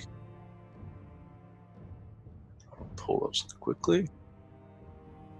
All right. As you're creeping your way down the stairs, making your way closer and closer to this grung in the center of the room, Star, Den, as well as checking passive perceptions, as well as Lucius, the 2 of you notice something out of the peripheral of your vision. You both look up, and you see on the ceiling, beginning to kind of slowly drift down, are 2 giant spiders that begin lowering themselves down into the room, each one landing now on a table, as the grung in front of you gives out kind of a low chuckle and pulls out the 2 like rusted looking short swords and begins to kind of aggressively move towards you. As Star, you make your way around behind him. So Star, well, as you are the hidden one here, what would you like to do? I am grabbing my daggers and stabbing him in the back. Okay, you've got your mic up, by the way. Sorry about that. I'm grabbing my daggers and stabbing him in the back. Okay, go ahead and make your attack with advantage. Haha. Will I get both attacks, or will you say because I'm sneaking I only get the one? I'll give you both attacks. Advantage on both? Yes. 13 and 20. Both hit. Yes. The first one is 9 total. That is 10 total damage. All right, 10 points of damage. All right, and as some of you in the room see Star creep around the back of this Grung, who you assume to be Bonebiter, pulls out his daggers quietly and then lunges forward, stabbing into the lower back of this frog. Bonebiter lets out a growl and goes rushing forward, spinning around quickly and looking at the tabaxi behind him, and actually grimaces for a moment, looks at you with a snarl of pure disdain across his face, and for the first time you hear a grung say a word that you recognize, and it says, tabaxi. And at this point, I need everyone to roll for initiative.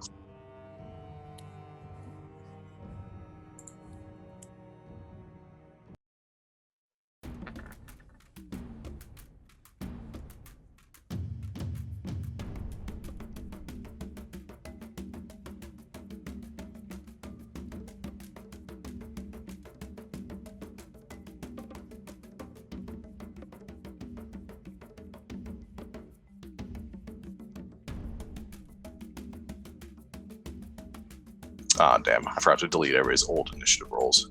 Okay, I need everyone to call out their initiative one at a time. I got an 8. I have a 13. 12. 12. 18. 18. 18. 18.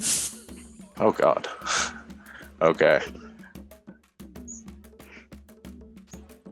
Why am I not seeing stars?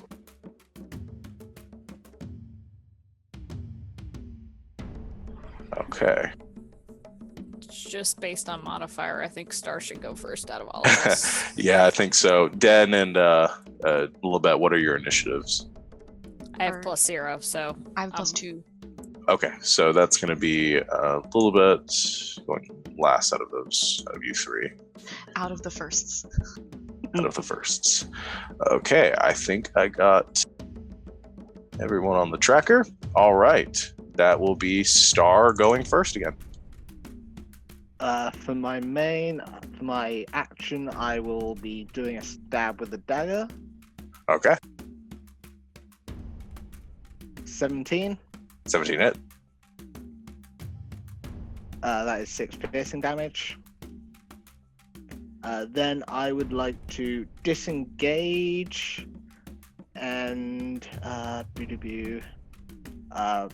get up next to Lilibet. Okay, so you give one last stab to the side of this Grung and then dodge out of the way as he tries, or you see Bonebiter begin to make a swipe at you. You roll off to the side and go rushing across the table or the bench of one of these tables and stopping beside Lilibet, now grouped back with your friends, having done a significant amount of damage to Bonebiter. I give Bonebiter a wink, and that's the end of my turn. Okay, Den, it is your turn. Okay. I have an inspiration. A DM inspiration. Yes, so you can use that to get advantage. I can get advantage on something. Okay. I would like to do that right now. Okay. I would like to do a guiding bolt Okay. at Bonebiter, but I would like to use my inspiration to have advantage. Okay. So go ahead and make a ranged spell attack. Natural 20! Yay me! Okay. Go ahead and roll damage. 37 points of damage. As you rear back with your guiding bolt and you send a hurl of radiant energy infused with the force of the storm within you, the bolt hits Bonebiter and sends him careening backwards, slamming into the hearth, landing on his feet, pulls himself up and has a huge, like, glowing imprint across the front of him, but is looking extremely rough very quickly. I just go, ha! Finally! And I just stand there. That's all I'm gonna do. Okay. That'll put it to Lilibet's turn. Okay. I'm sorry, I'm recovering. I actually choked on my drink after 20'd on that. Okay. Yeah, okay. I'm gonna run up to Mr. Goldilocks, and I am going to slam on him with my Warhammer two-handed. Okay. With advantage. You have advantage. Ooh, well, 15, and I'm gonna go ahead and do Divine Smite if that hits. It does hit. Sweet. So that is 3 bludgeoning plus my Divine Smite, which, let me pull that up. Spells, Divine Smite. At first level, submit. So that's a total of 8.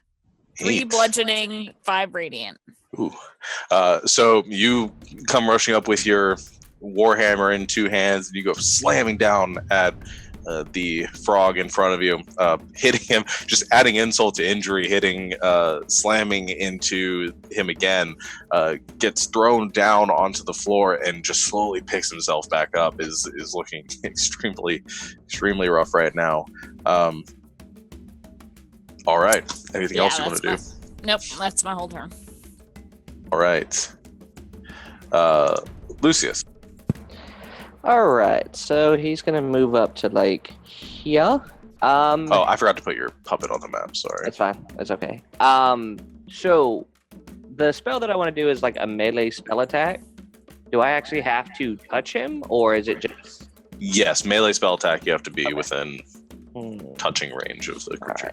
All right. So I'm gonna go up there then, and then I'm gonna try this. All right. What are you using? Inflict wounds. Wounds. All right. 20 to hit, not a natural 20, but 20 to hit. 20 hits. 26 points of necrotic damage. Oh man. Well, consider you guys focused fired on this thing and killed it right away. How do you want to kill the big climactic, never got a turn in combat boss of this area? All the other fights were so hard, though. Right? Because it's inflict wounds, and because he's a soul stitcher, can I thematically rip the soul out of him with that? Okay, I'll interpret that. So you begin forming that dark, almost crimson, black energy in your hand, and you reach out and you grab on to the side of this creature's face. As you do, there is a screeching noise that doesn't necessarily emanate from Bonebiter, but almost from the air around you. As this happens, you see wounds begin to appear across his form as blood begins to kind of spurt off to the side. As you do, you pull backwards and you see this ball of energy sort of form there, and you take it in your hand and then crush it. As you do, the life seems to leave his body almost instantaneously, and Bonebiter's eyes go from that pitch black to a grayish white and collapses onto 2 knees on the ground and just sort of slumps backwards, leaning against the hearth. I feel a little better now. I'm okay. Everyone else okay? I feel good about that, yeah. Yeah. All right. Good, Lucius. Anything else, Lucius, on your turn? No, that's it. That's all I do. All right, Sadell.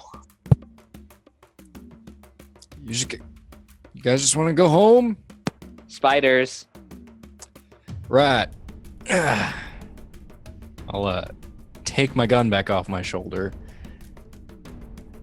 and move over to the left here, and then shoot the one on the left side. Okay. with a natural 20. Guys, all the ones earlier coming back around. Yeah, that hits. My 22 brain paid piercing. Oh man. Okay. It doesn't kill it outright, but you take the gun and you aim down the side towards the spider, sending another explosion of smoke and flame from the muzzle of your thunder cannon. It strikes the body of this giant spider and blows off two of its legs on one side, kind of sending it limping and almost hobbling out as it tries to restabilize itself. It lets out this shrieking, hissing noise as gore begins to pour out onto the ground.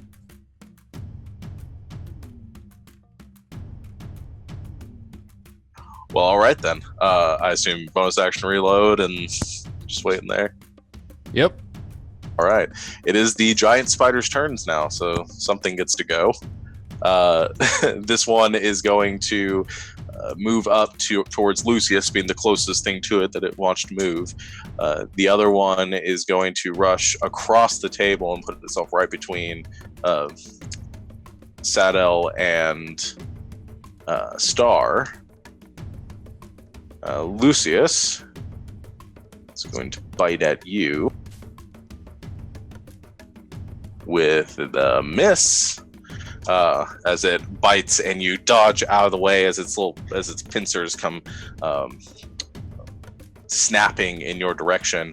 The other one, as it makes it across the table, sort of leaps in the air and it goes to take a bite at Sadel in retaliation.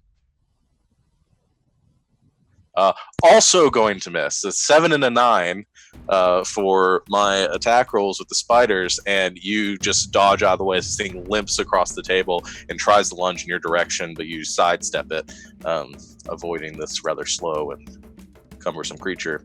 1v1 me, bro. Would be Bone Biter's turn, but he's dead. Barb. All right. So, let's see.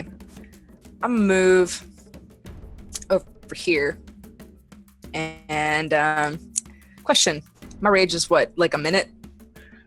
A minute, but it goes away if you don't attack something within like 12 seconds. So your rage would have ended at this point. You'll have to use it again if you want to. Okay. Yeah, I'll use it again. Okay. I would like to. How many times can I use my great weapons mastery? As many times as you want. Really? Yeah. Okay. Well, yeah. I'm gonna start screaming and slashing at this giant bug. Are you doing another Great Webmaster Reckless attack? Yeah. All right. And am I advantage-y? Yeah. Well, Reckless attack is what gives you advantage. So. All right. Cool.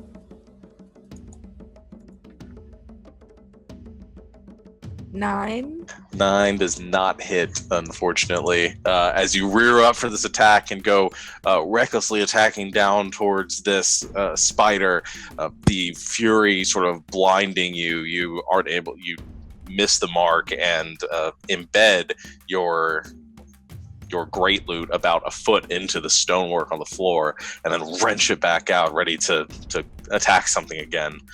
Unfortunately, that attack misses. All right. End of your turn there. And I should mention before, because I forgot this, but with Great Webmaster, if you kill something or roll a natural 20, you get to make another attack as a bonus action. So that would have happened before, but I forgot about that. Well, there wasn't anything to kill after that, though. The first time you killed something, you would have gotten to run up and attack something else, but it didn't really make much of a difference. You guys kind of tore through that anyway. Okay. All right. Star, back to you. I'm just gonna put both daggers in the spider. Okay.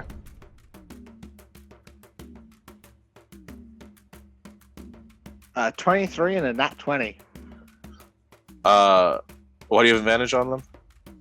Oh, sorry, that's my bad. It's fine. I just want to make sure. Reroll those. No, you can use the first roll. It's fine. Oh, yes, that's 21, 24. So Yeah. It's the beauty of Roll20 is that we can just use the Yeah. first roll on there. So that's why I haven't turned it off from attacking bone biter. It's okay. I want to make sure I didn't miss something. So, that is 10, and that's 13 total.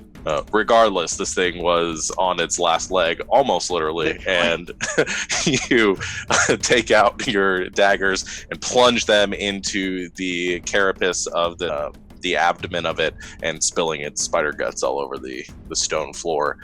It rears back and kind of falls over onto its back, curling its legs underneath it as it goes into its death throes. To finish up, I am going to go away. Bad thing. I am just running up to this spider and ending my turn there. Okay. Den. Okay. I am realizing that now that I'm not so angry at all the frogs anymore, that some of my friends are sort of injured. So I will, since he's got a big ugly spider staring him down, I will move up by Lucius. And then I will use my action to cast Cure Wounds on him. Okay. Because that sounds like something a cleric should probably do.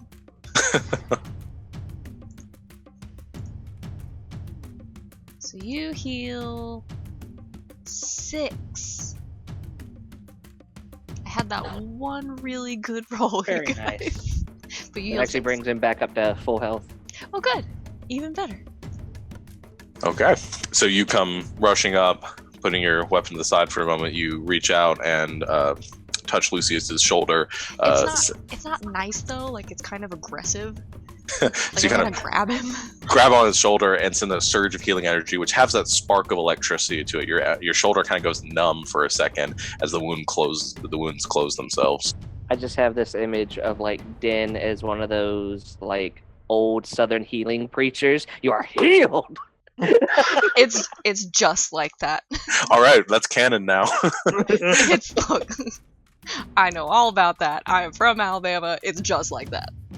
So she goes up, she strikes you, and sends the healing energies into you with the power of her goddess. The power of Den compels you.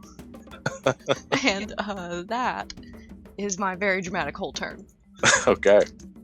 Lilibet. Okay. So you're probably gonna make me make an acrobatics roll, and that's okay, but Lil, with the flair of somebody with too much confidence, jumps over her little dead stupid dude and wants to warhammer the giant spider. Okay. I won't make you make a check for it because it is dead and it is kind of laying on the ground. I mean, it's not. They're pretty small creatures. So Okay. even though you are a small creature, I will allow you to sort of skip over the grung and land next to the spider. Skipping makes even the better mental image. Okay, double-handed warhammer. Here we go. Oh, Okay. Nope. Not at all. She rolls a 7. After running all the way here and just sort of that exhaustion beginning to hit you, you realize how much energy you spent trying to get here in such a short amount of time. You bring up your warhammer and you go to strike at the spider, but your movements are sort of sluggish, and the spider is able to quickly scurry out of the way of the attack. Well, that's no fun. And that's poor Lil's whole turn. Okay. Lucius, back to you. So just the spider is left, right? Like right Yeah. next to me? Yep, just the spider. Alright, well, the vapor puppet is... I'm guessing he can move all of that? Yeah, because he's got like 30 feet. I'm guessing Yeah. if he goes around the table, he can make it. Yeah, you're fine. Okay. Alright, cool. And he's going to try to punch it in the face. Natural 20. Of course. Yeah, that hits. Okay, Sean. To be fair, you can be mad about all the nat 20s, but Lil just rolled a 7. Yeah, you guys don't have to roll every natural 20 in one encounter. You can spread them out a bit. It's Sarah. This is my first time when I rolled 2 nat 1s in a row. Yeah, No, it's Sarah. it's really as turned around. soon as Sarah came back, things started rolling. Like, 4 bludgeoning. On the nat 20. Yeah, because he only rolls a 2. Okay.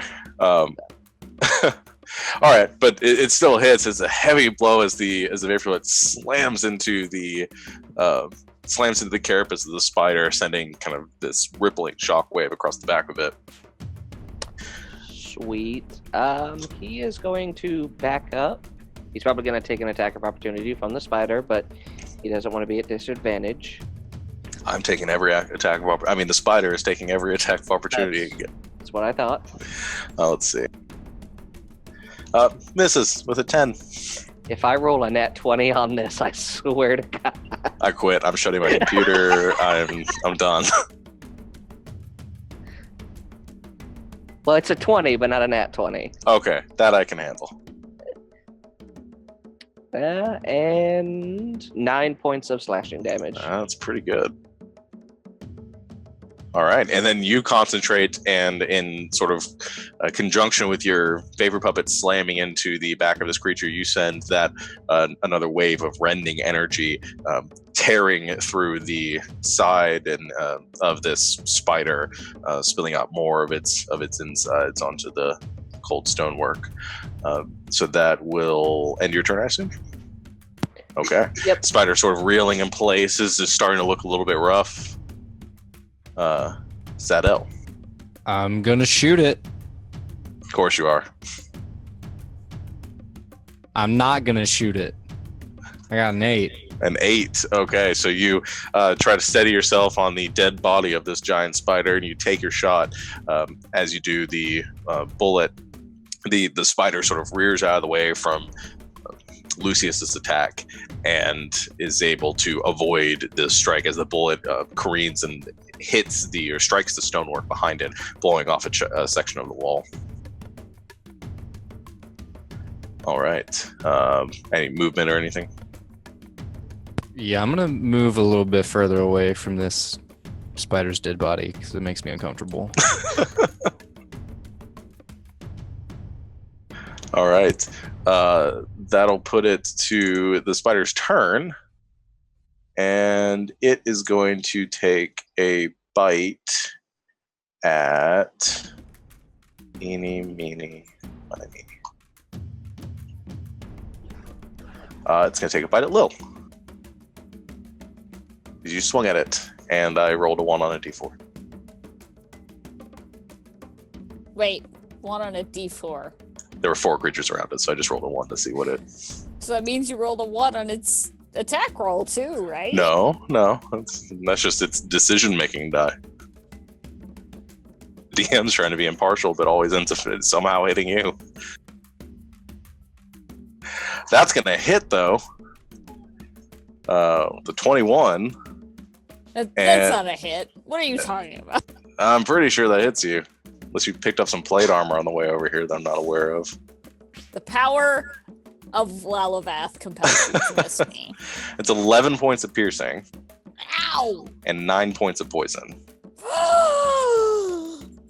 Wait, you have to make sorry. The thing threw me off. Make a Constitution saving throw first. I'm so used to the grung just doing the poison.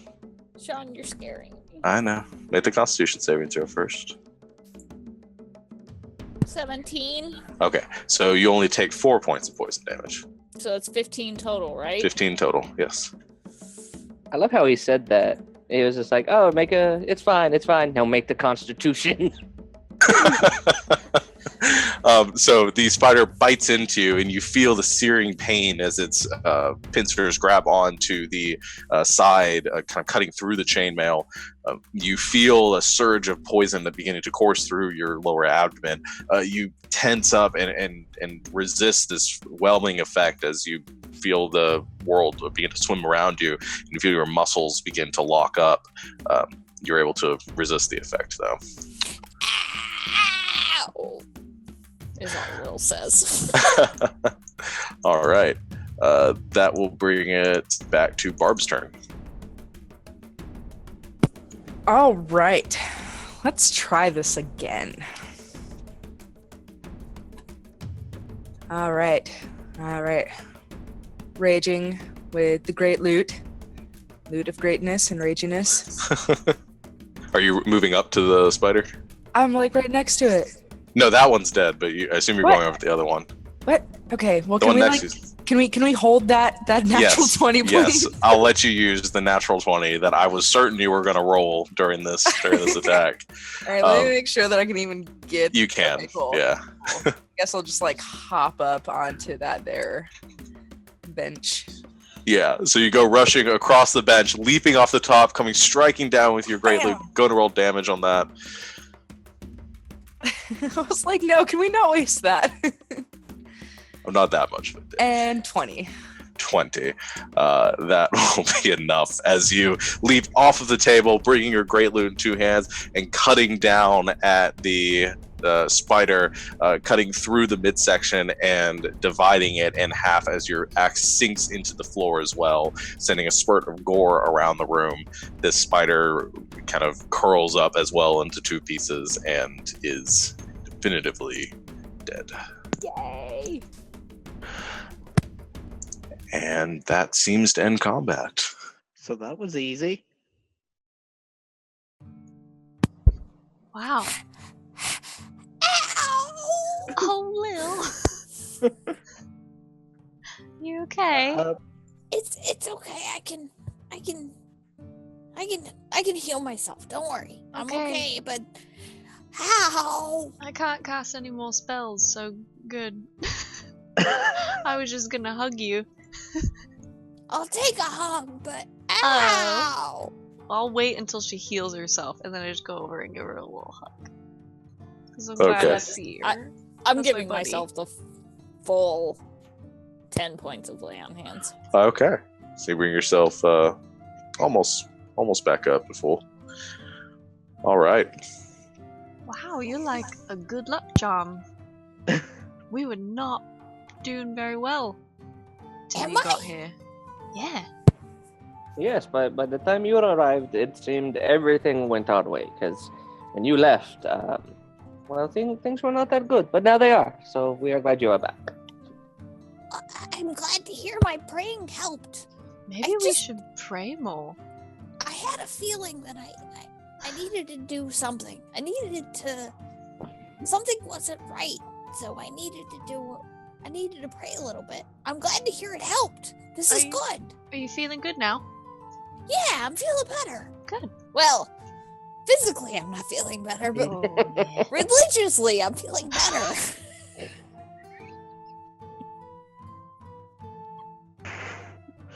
Quick thing. Being from Growler, would I know that the local giant spiders are venomous? Yeah, I'd give that to you. It's a fairly common jungle creature in this area. I'm pretty sure don't go near the giant spiders, you will fucking die is quite common. Yeah. I'm gonna go hunt for some glass bottles or vials that I can seal then. Okay. You don't happen to have a poisoner's kit or something? I do not. Do not. Okay. All right. Go ahead and just make me an investigation check.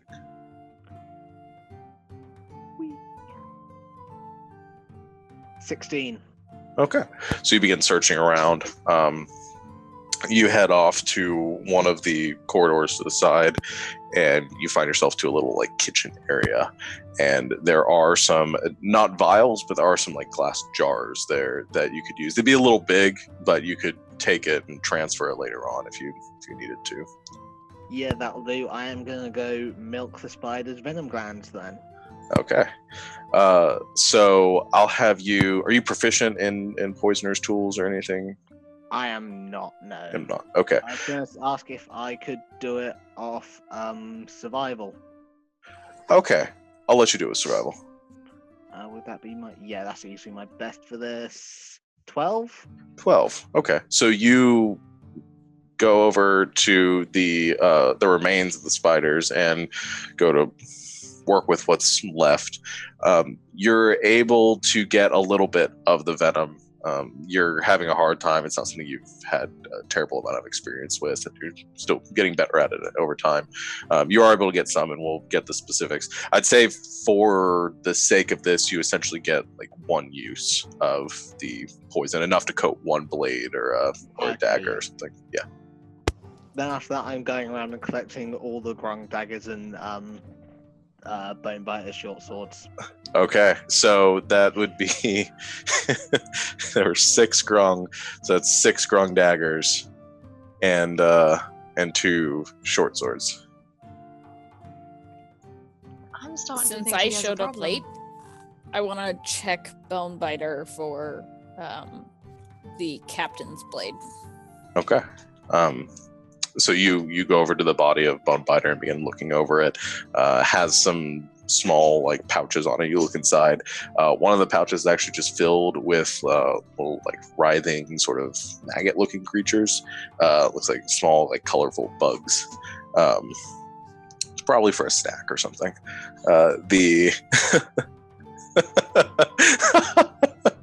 It's like frog trail mix. Frog trail mix, yeah, that's a good one. Ew. The other ones have some small, like, glistening rocks in them. They don't look They don't look valuable. They're not like gemstones or anything, but they're like small, like pieces of a geode, essentially. They're nice looking. They're not. You don't imagine they'd be worth a whole lot, but you might be able to find the right buyer for them if you wanted to. Otherwise, you don't find the sword on him. Can we like search the room Sure. or the house itself?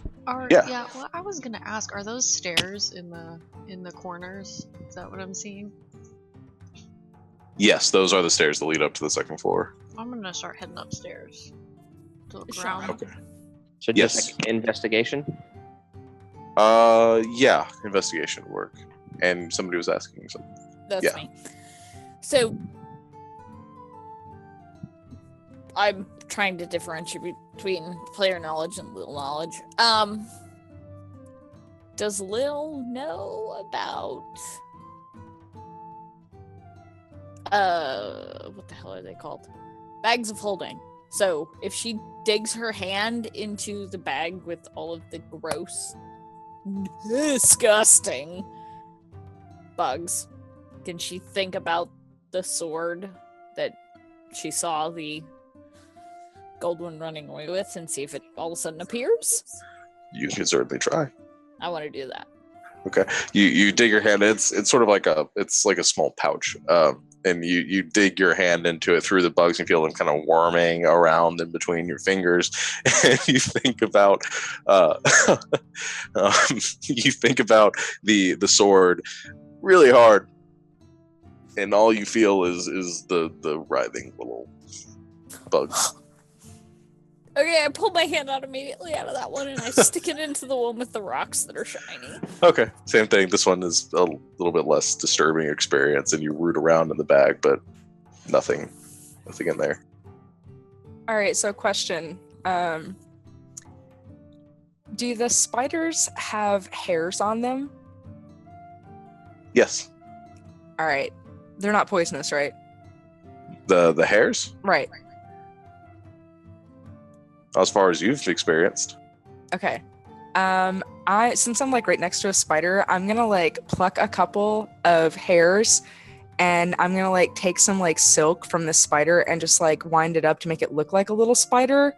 Like, so it's like 4 little hairs and it looks like a little spider, like a little tiny one, but it's hanging from a string. And I'm gonna like take the string and I'm gonna like dangle it in front of Star's face and see if he starts like trying to chase it. Okay, I'll allow it. So you take some of the hairs and you go to the back of the spider, and you do see it does have, there was actually some webbing coming down from the ceiling as well from when they dropped down, and you'd already really get enough of the webbing to sort of wrap it up, and it's a little bit sticky and it's hard to work with, but you do get something fashionable that works as a little sort of dangly cat toy.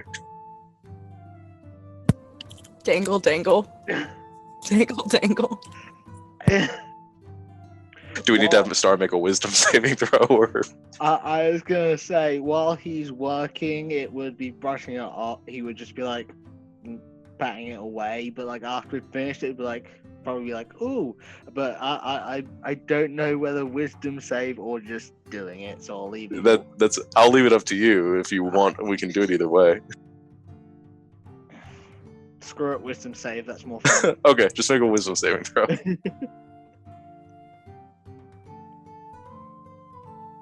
9. Okay, try as hard as you like to resist. That is a very enticing little like dangly toy. Just like Against your better judgment. Does he do one of those? He like looks around to make sure no one's watching before he does it. yes. I like stick a sticky part of it, like I stick it on top of his head, and that way he can't help it. It's like right there, and he's just like flopping all over the place. Oh man. So I rolled for investigation to search the top floor of the house. Okay. I rolled a 0. You're having a hard time finding the stairs leading up to the second floor. Hey, Dan! It's really good to see you! I rolled an 8 for investigation. Okay, you make it to the second floor. You go looking around, and you look through the chests and the soldiers' belongings that were staying in here, and you don't find a sword. You find that the place looks like it's been ransacked, but you don't necessarily notice anything valuable or anything you're looking for. I just really thought there was a second floor of this house. As you're like as Den's standing over one corner of the room, just walking up. Now she goes down the hallway of the kitchen and comes back around. Dan! It's really good to see you, Dan! Like, oh my god! Hi! Hi! It's been like a day. I missed you, buddy. Like 6 hours, but hi! Oh yeah. It's been a long 6 hours. After I've pulled the spider thing off my head, like played with it a bit, then thrown it away in disdain, I'll take a look for the short sword as well. Okay, you make an investigation check too.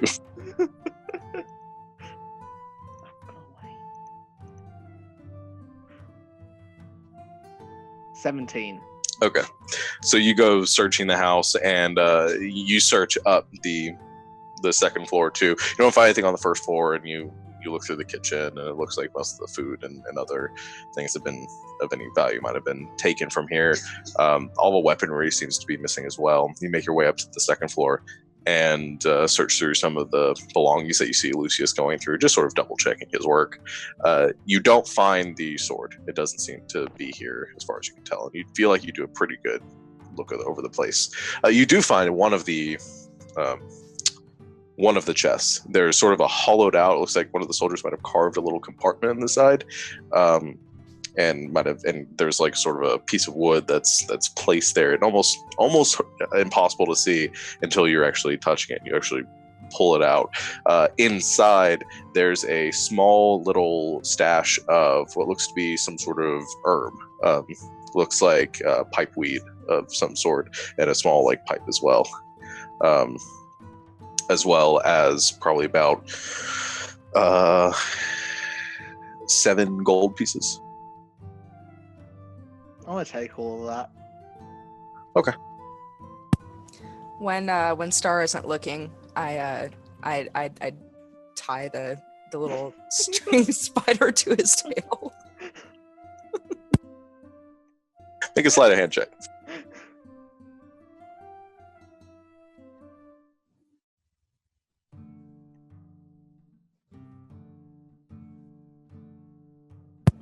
Okay. I actually rolled advantage, yes or no? No, just regular. 14. 14. What's your passive perception, Stards? My passive perception is 13. 13. All right. So you are able to, while Star's digging around in one of the boxes there, you're able to very carefully sneak behind and kind of stick it onto the end of his tail. Is he in the same room that I am? Yes. My passive perception is 15. I see You this. see it, yes. Say nothing. I wink at you, Lucius.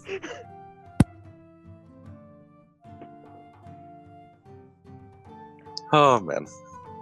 But yeah, you don't find the sword. Yeah.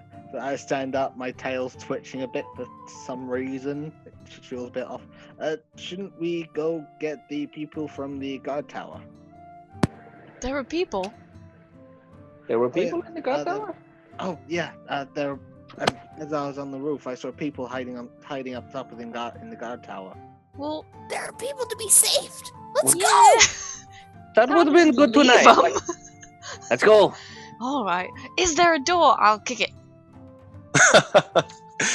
You rush over to the guard tower and rush around outside to the guard tower, where you see the barricaded door from the outside. Again, the same as it was before. However, there is one looks to be soldier actually wearing some of the regalia of the not having any armor on right now, but some of the regalia of the stalwart keepers, leans over the top of the watchtower and calls down from above and says, "What happened? Are they gone?" We They're all killed dead. everybody. Thank the six. Who are you people? Captain Reese sent us to see if you were all right because you hadn't checked in a while. We didn't know how long we were going to be able to hold out here. They'd almost broken down the door. Can you help us? Most of us are injured. We haven't eaten in days. I mean, I have food, like rations with me, but yes, maybe. I can help. We'll start I can trying to help clear you, out the door. One of you. Thank you. We'll start trying to clear out the door from our side. So you can hear them moving around inside. Den, are you trying to kick down the door? Then Well, kick the door. if they're like moving stuff, I don't want to like accidentally kick a person. But can I, once they start getting stuff out of the way, I have this thing. It's a belaying pin, but it's like a club. Can I try Yeah. to start like prying the door open so we can get in so they don't have to move everything? Okay, yeah. So you start working on it from your side and taking one of the blank pin, kind of wedging it into some of the gaps in the door and trying to pull on that. Dylan, you're I've got a crowbar if you'd like to use that. Oh. Yeah. Take Alright. the crowbar out of my Dungeoneer's pack and hand it over. I don't have any of that fun stuff. Start. using the crowbar might be a little easier. Okay, make a athletics check.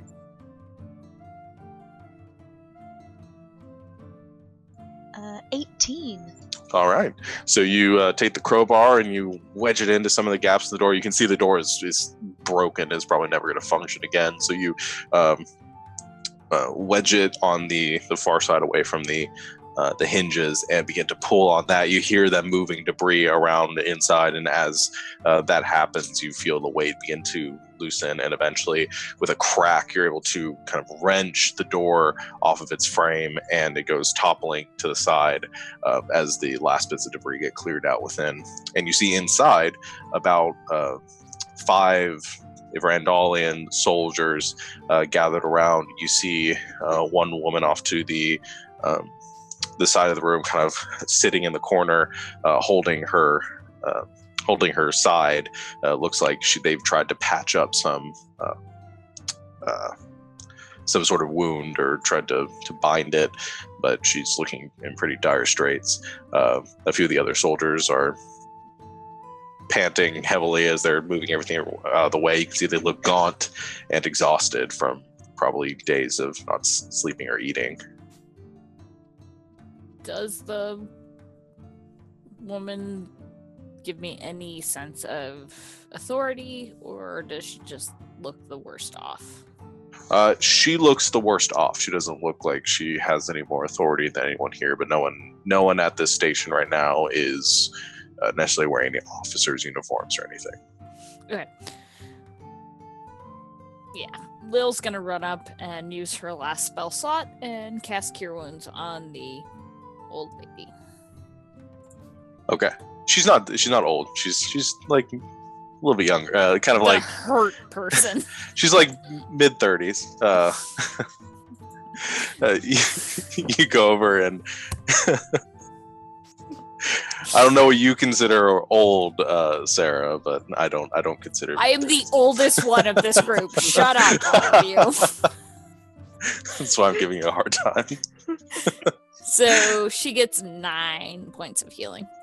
Okay, so you go over to her and you crouch down next to her and place a hand near her wound and begin to channel the healing energies. And you see this kind of whitish glow begin to emanate from your fingertips into the wound, and you see her breathing become less ragged, and she begins to sort of have a more healthy pallor to her skin, or hue to her skin, and she looks up at you, grimacing, and says, "Thank you.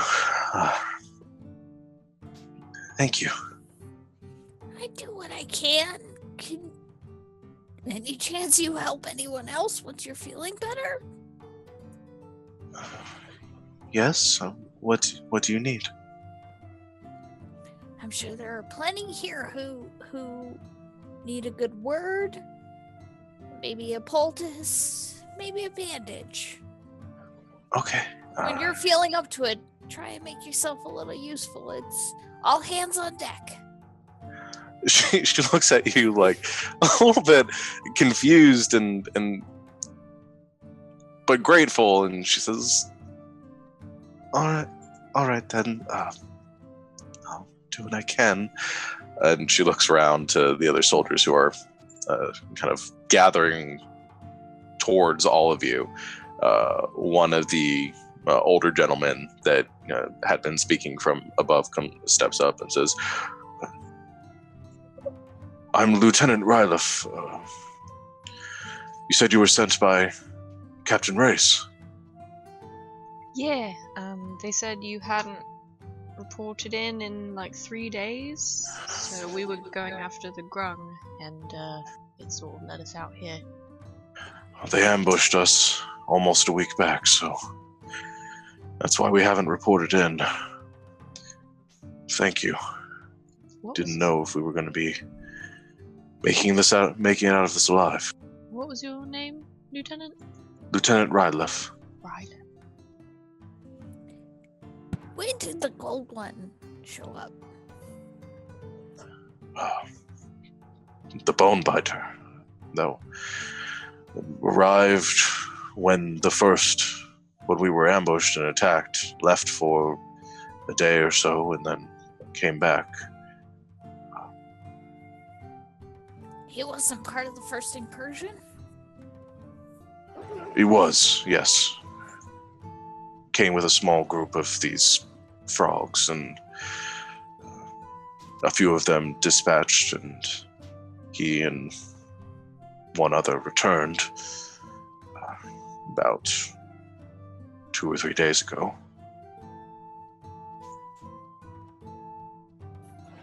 They seemed to be in good spirits, as far as we could tell.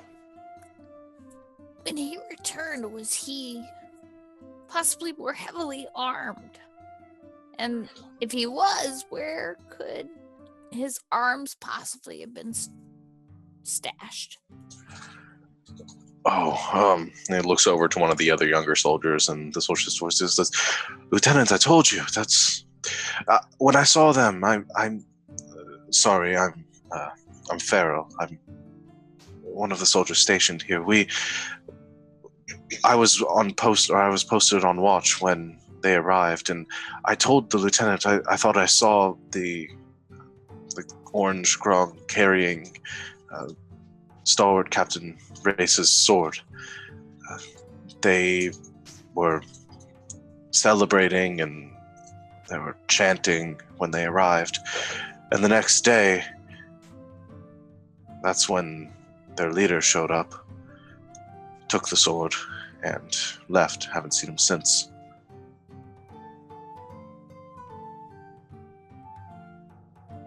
Do you know which way he went?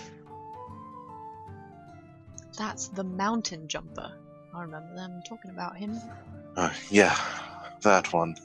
As far as we could tell, it was difficult peering through the cracks here, but arrived with a large grouping of these elite grung, and then left. As far as we could tell, they went south, back to through the forest or through the jungle. What's south of here? Do you know? Everything, pretty much, in Groudar. Okay, yeah, but anything of note, especially in terms of the grung? No, we haven't been able to locate where they're coming from or their hideout as of yet. They're everywhere in the forest. We haven't been able to move through it or clear them out because it feels that every square foot of it, they're ambushing us from the trees. There's too many of them. Did they go directly south or just off in one direction? Can you remember? Well, from the top of the tower, we were able to watch them head down the ridge and back through the marsh. They might have had a slight western direction, heading towards the pass.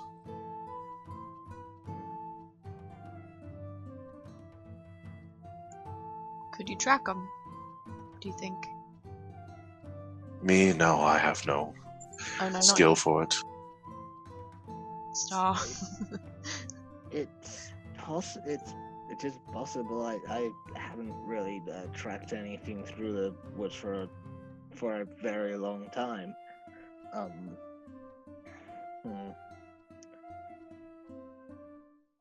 Well, I mean, we did what we set out to do, so he's at least a right-hand man down, which is good. If we go back to the fort, we can tell them we've liberated this tower from the grung.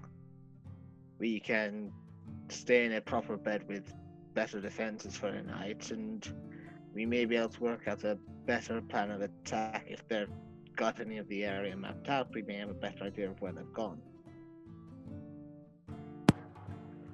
I mean, these plans work pretty well. Lieutenant, do any of your people need patching up? Sorry about to sneeze. Bless you. Gesundheit. All right, I think I'm good. I can do that. I'm an actual priest, so. The Lavas be with you. I've been praying all day. Says,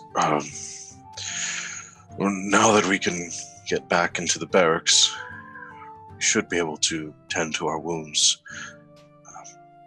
Farrell is our medic and should be able to have better facilities in there. We have some medicine stashed under the floorboards on the first near the kitchen, so just in case. Well, Farrell, if you need a hand, let me know. Farrell looks at you and says, "Oh, well, thank you. If you're staying, then I'd appreciate it. But if you're doing work for the captain, then you don't need to stay here. As long as you can report back for us, I guess, Lieutenant." And the lieutenant nods and says, "Yes, if you can let the captain know that we need more men out here, and we need to be prepared in case the grung should attack again." About how long would it be till nightfall at this point? As of right now, it's probably only maybe an hour or two till nightfall. So not enough time to get back. Yeah, maybe we overstay the night. How many men do you need?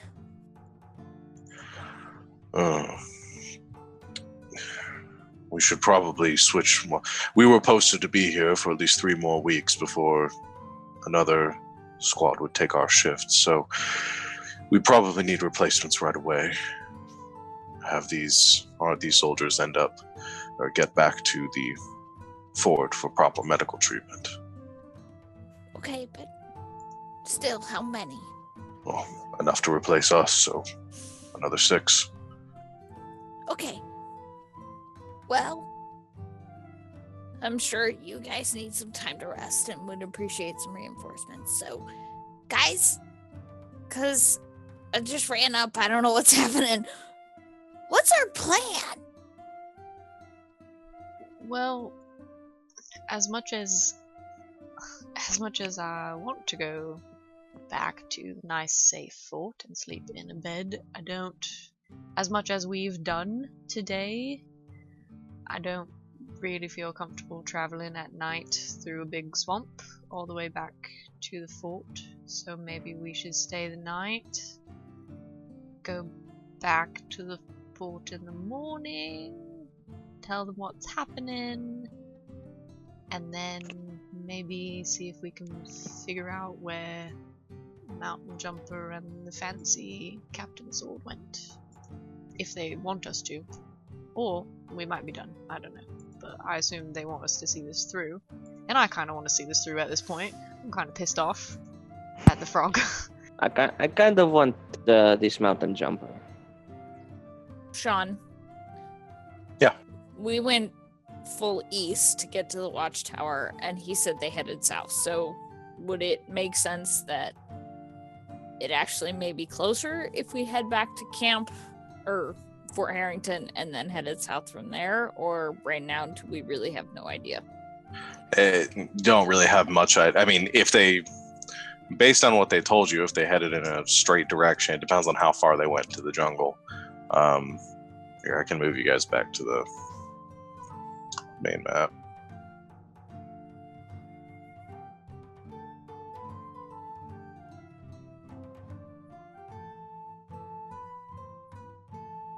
All right, so where you guys are at, this map isn't like totally to scale, but you guys are at this watchtower here.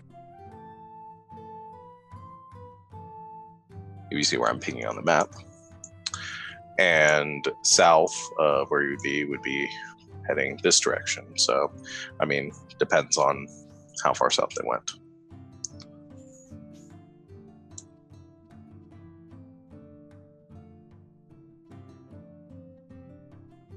The tower, we'd be able to report, if we went to the fort first, we'd be able to report back to the captain and also let the rest of the delegation know what the plan is. If we're heading out south, they might decide it'd be a good time to head out as well, and we're supposed to be joining them. That's true. Lucius kind of like is leaning against kind of the wall, and he hadn't told anyone this yet, but he goes, well, the reason why me and Barb were not here before is we got some information. Ondakir ships have been sighted off the coast of Graldar. There's not many, probably only a handful, but from what we have found is that they might have some military personnel there, so we could go after this Grung. We could get this sword back. It would probably make things a little easier on us, you know, going back to the fort with this prize. But if we go back now, they might want us to do something about that too. Are the ships to the north or south? They're to the north. I'm guessing South. they're to the south. South. Yeah. To the They were spotted on the southern coast from what southern you were told. coast. Yeah. Well, they were on the southern coast. East That's or a ways western away.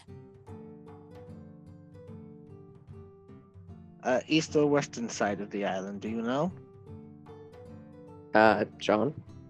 From the intel that you had, it would have been towards, probably a little bit more towards the eastern side. But it depends on how much they've moved. I mean, these are with the nature of this intel, they could have continued west. The last thing we heard was on my west. Sorry, I blanked for a minute. Which you guys are on the western side of Graldar. So the eastern side of Graldar is, from what most of you know, just from common knowledge, is the area where the gnolls reside. Well, we can hope that the gnolls can sew them up a bit, I suppose. I don't think they'd take too kindly to strangers being around. I agree with you, but my people have spent the last 800 years invading everybody. They're not going to care. Well, I mean, it's a big distance from the East Coast to here. It's probably 1,000 miles, if not more. Well, Star, correct me if I'm wrong. I mean, I don't know anything from Adam, but it feels like we're closer to the city of 1,000 steps than the ships may be. And if there are gnolls and they slow them down, maybe we can get there first. And so my suggestion is we make it back to town, we make it to Fort Harrington, let them know that the watchtower is safe, but they need reinforcements, and then we head south. I think we can make it if we're good. Unless we get held up. I mean, who knows? Let's see, there are the gnolls I have to worry about, all the creatures of the jungle. Depending on their actions, some of the clans may wish to stop them or at least interrogate them a bit. I think returning to the fort is our best bet. If they definitely want the sword back, they'll send us out to do that before we leave. If they want to get the delegation moving, I guess that's what we'll be doing. But we freed up the guard tower and the farm. And we We took did out... more than, we said we were going to do. So that might have put us in a little bit of good graces. I imagine taking out the chief's right hand is no small thing. Very true. So... Someone collects something recognizable off him. Lucius just walks over and cuts its head off. Okay. Just using your sickle. Yeah. Do you have some leather or something to wrap in it? Because I worry that their skin secretes something weird. Yeah, do you have gloves? Did you get gloves, by the way? I did. Okay, so you're good. So, I guess we all seem very concerned about the Overkill ships that are very far away. Is there someone, so Lucius, like the Fort Harrington knows. They're the ones that the Captain Reese, I assume, is the one that was talking to you about that. Was it Fort people, or was it your other people? I'm guessing Captain Reese was the one that was like, hey, I got some information. Yeah, it was Captain Reese and Commandant Fulcher. Commandant Fulcher had received the correspondence, and he and Captain Reese were talking to you about it, knowing that what your kind of position here with the delegation is. Yes, it was both the captain and the commandant. Yeah, which from part of the reason that you guys are here, just kind of a reminder, is when you arrived at the delegation, that the delegation is planning on heading to 10,000 steps to kind of cut off any sort of alliance or any sort of problems that Overkill might be causing. So that's part of the reason you guys are here, is to escort that delegation. So I guess my question for you then is the concern. I just want to make sure that I understand what's going on. So the concern is that Overkill has shown up, and Captain Reese and whoever, right, is concerned that they're going to get to the important people before we do. In a nutshell, Is yes. that right? Yes.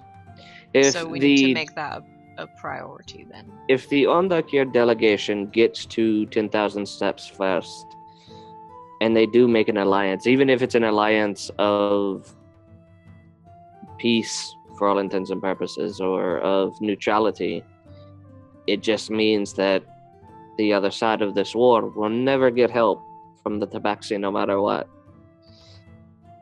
The whole point of this delegation was to basically do the same thing.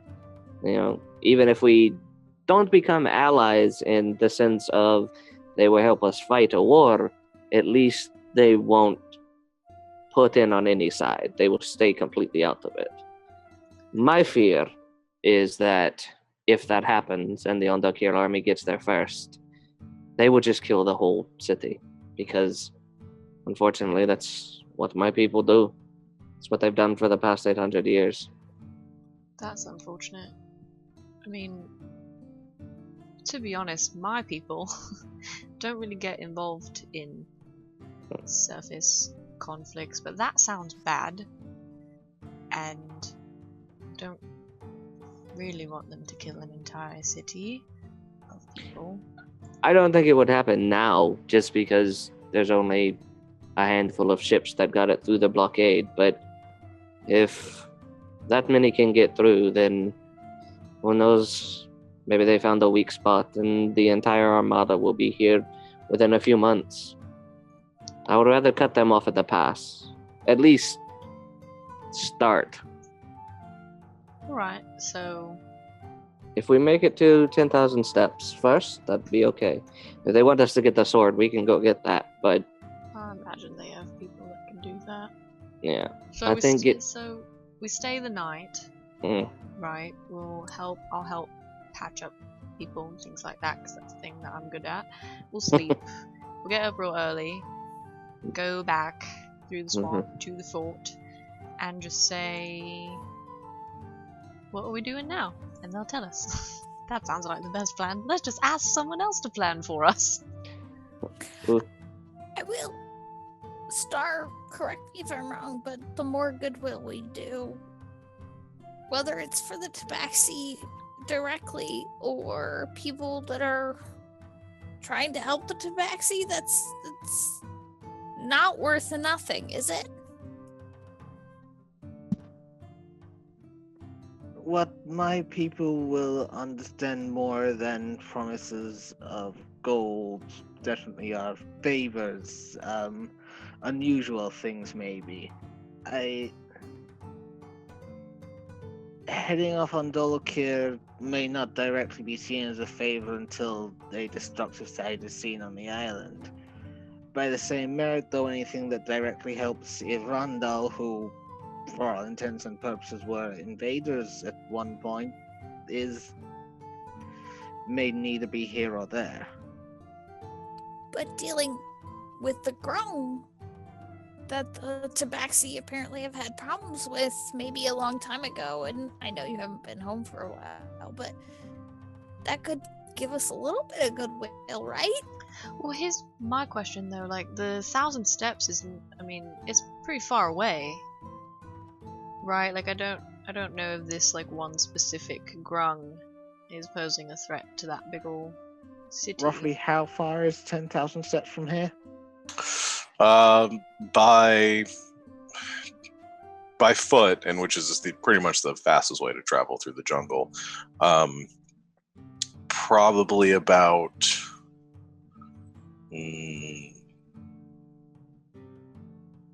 math. Hold on. Probably close to 10 or 12 weeks travel. It's about a 3-month journey. Right, so probably taking out this one Grung out here is not gonna like reach back to the city of 1,000 steps, and they're gonna be like, oh, you solved our problem. Probably not, but one of the safest ways to travel towards 10,000 steps may be by the rivers. Given where they said the Grung went, we may end up going quite close to its hideout as well. I'll also remind you that when you first got here, part of the reason that they've tasked you with getting rid of some of these Grung is because the fastest way to get to 1,000 Steps is through Farcumber's Pass, which has been impassable because of the Grung. Yeah, that's basically what I was trying to get at there. Yeah. Alright, so we stay the night, right? We help out around here. We go back to the fort. We tell them what's going on. We get the delegation ready to go. We go a day or two ahead of them, clear out the pass, and we meet up with them and they follow us through. There you go. It actually What? might work. Plan. Like everyone to make perception checks. Oh, jeez. Man.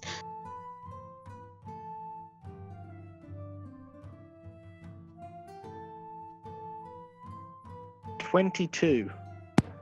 20. 20. Natural 20. 14. 11. Well, 4 of you just zone in on this. Star, Lucius, Den, and Sadel. The 4 of you notice out of the corner of your eye. It didn't really strike you as first. You saw there's some rodents, other creatures kind of moving around in the vicinity.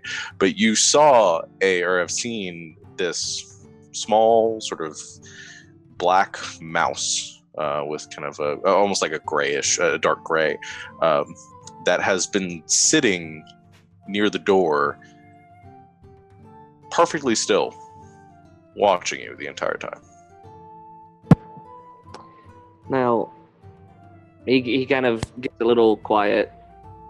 Now, it may just be me with my just paranoid nature, but has anyone else seen that rat that's been staring at us for the past 20 minutes of this Throw a conversation? dagger at the mouse. That worked. Okay. Go ahead and make an attack roll. Why aren't you chasing it? 22. Man, 22 don't hits. fuck around, man. Roll damage.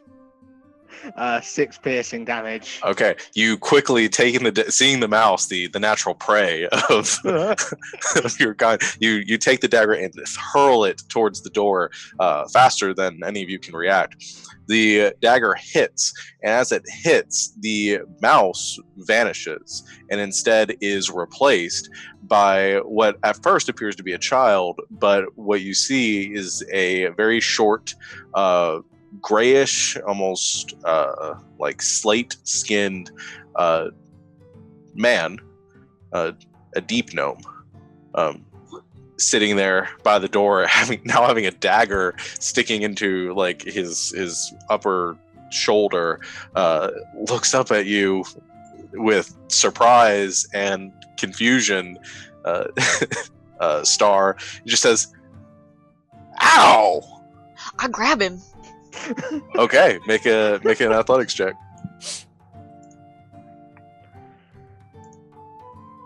No, 19. Okay, you grab onto him and he kind of grimaces for a second. She says, "Ow, ow, ow, ow, ow, ow! I have a dagger in my shoulder." You will have a lot more than that unless you start explaining why you are here and what you're doing spying on all of us. All right. Can you put me down first, though? It's just... I really wouldn't. No. All right. I'm Lemley Ripplebark. I've been following you for about a day now. Because Who of do you why? work for? I don't work for anybody. I'm a bit of a wanderer. I'm from Evandale. It's a town to the south. Been dealing with a lot of frogs, and I saw you killing frogs, and I thought, hey, you might be good to work with. I don't have any business partners anymore, considering Evandale is run by frogs. Why you hide for so long? We killed frogs a while ago. I wanted to know why you were and what you were doing. You can just ask people those things, you know. It's not really my nature. Yeah, sure. That's why you have a dagger in you. 5. Is anybody else inside checking? Yeah, me. Okay, here we go. And roll. 14. All right. 12. 12. What was his last name? Natural 20. Ripplebark. All right. Most of you kind of get the sense that you don't get the sense he's being pretty straightforward. And Lilibet, as shifty as this guy is, you don't get the sense that he's trying to deceive you in any way. He definitely seems like a shifty type, and he seems like he's somebody that always has another angle, but you don't get the feeling that he's trying to mess with you. So Lil puffs up, like, in her really pathetic way of how bigger she can get. But she pulls out the Warhammer and she's like, really?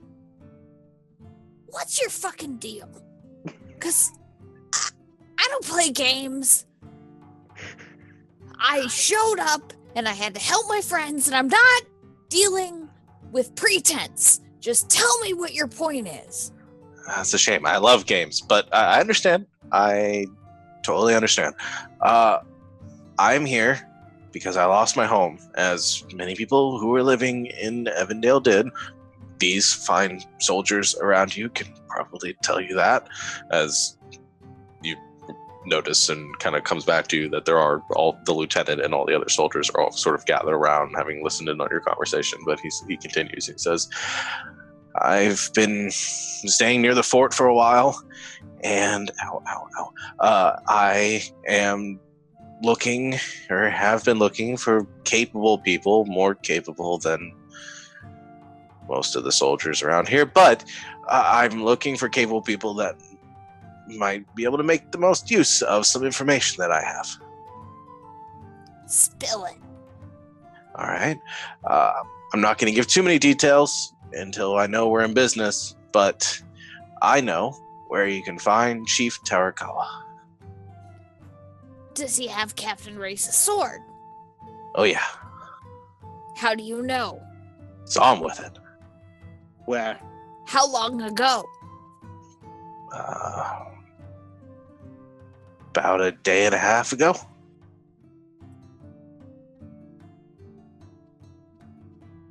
Whereabouts did you see him? Just south of here. It was a little bit before I saw all of you. Little bit, how much time?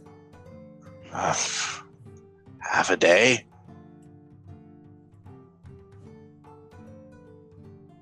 Why? Why do you want to help us? Because I want my Why home do you back. want our help? I want my home back. I want my business back. I want my life back. Things suck right now, and I want them to be better. I think that's fair. I'll set him down. That is, but I don't like totally let him go, and I keep my hands on his shoulders, but Can someone help me with this? Ow. I pull it out. Ow. Oh. Ah. Ah. Thanks, I guess. It doesn't hurt as much if you don't know it's coming. You think so? Yeah. we all know Well. so. I'd take my dollar back for the collection. He kind of grimaces for a second, and you see him reach up and touch his shoulder, and there's a kind of glowing green energy, and he pulls his hand away, and the shoulder, the wound seems to have closed. He's like, oh, that's better. Yeah, I can do that too. Cure wounds, or Can I make I know this is a very bullshitty question. Could I make an Arcana check to determine sort of what the source of that was? yeah, that was actually my question. Sure. Was that cure wounds, or was that laying on of hands? What was that? You can make Arcana checks. 21. Sorry, I'm slow because I have to click like too many freaking things. 3. 17. All right. So Star and 22. okay. 22. Oh, gotcha. So Star, Lucius, and Lilibet, you recognize the spell. It was a cure wound spell, very simple, straightforward. Based on the kind of the shape shifting that he did, he probably is some sort of druid.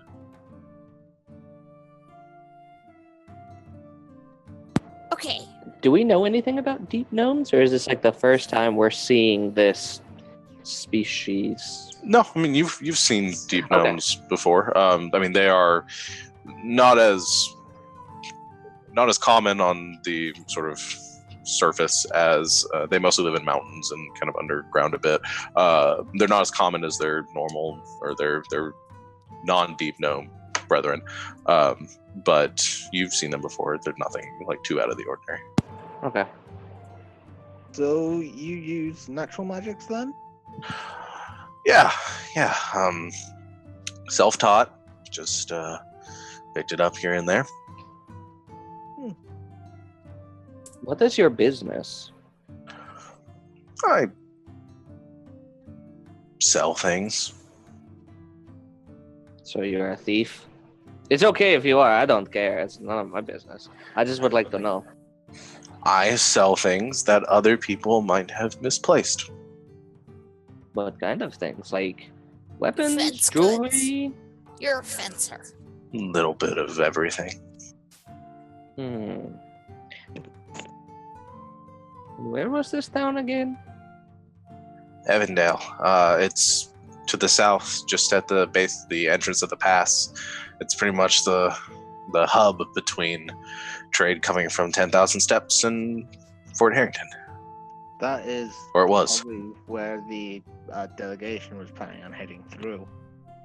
Because the pass is, well, impassable at the moment. Well, the pass would have been where to go, so I assume returning to the fort now with this extra information, we will definitely be sent out to clear the town out. beforehand. Probably. I still think my plan is the best plan. What, just go back there, tell them what we did, show them this, because he's still holding on to the fucking head. Show them this, and explain to them what he's doing, what he said, and see if we go there. No, and then we go back, and then we tell them what's going on, and then they send reinforcements and all that good stuff, and then we get the delegation ready, and we go ahead of the delegation like a couple of days, right? We can clear out the town, we can clear out the pass, all that good stuff. It doesn't change our plan at all. And I sort of like this little guy. So. Yeah. Plus, I mean, he can be useful if we clear out the town and we need things. Well, about that. So, my plan. We already have a plan. My plan was to avoid the fighting, for the most part. If you kill Chief Who's a Muzzle, what's it? The other grungs go away. Are you sure about that? Yeah, Or will another one take his place? 85% sure. Do I know see, enough that's about the thing. tactics to know, or sort of how the Grung operate to think this would work? Like stories from 10,000 Steps of how they're pushed out and everything. Yeah, make a nature check. Can I do like an insight check if he's just trying to get out of a fight? And 17. I don't want him to. You can. Yeah, you can make an insight check. 17. So the nature of sort of grung hierarchy is usually, and you kind of remember this a bit from the last time you were, or the first time you encountered grung, and sort of going back through your mental sort of Rolodex and trying to figure some of that out. Their hierarchy is based on color, with the grungs of the yellow colored grungs being at the top, followed by like orange, then red, and purple, and then down to the green and the blue ones being the lowest. The golden ones are the ones that are usually in charge, and based on what you remember and kind of the things you've been taught, if there isn't a clear leader, if they don't have someone in charge, that they usually fight for who might be in charge. So it makes sense to you at least a little bit, and it's possible that without the leader that they might disperse, and at least they wouldn't have a strong like central commander. And Sarah, what did you roll? I rolled a 7. 7. It's hard to tell. If the Grung have a clear leader on top, we'll tell by their color. Then if we can get rid of him efficiently, quietly, the remaining Grung will argue amongst themselves for the top position and probably disperse into their own groups. Well, Maybe we can turn them on each other? He's a smart one. Here's my idea. You don't seem like the get in the middle of it kind of guy. Nope.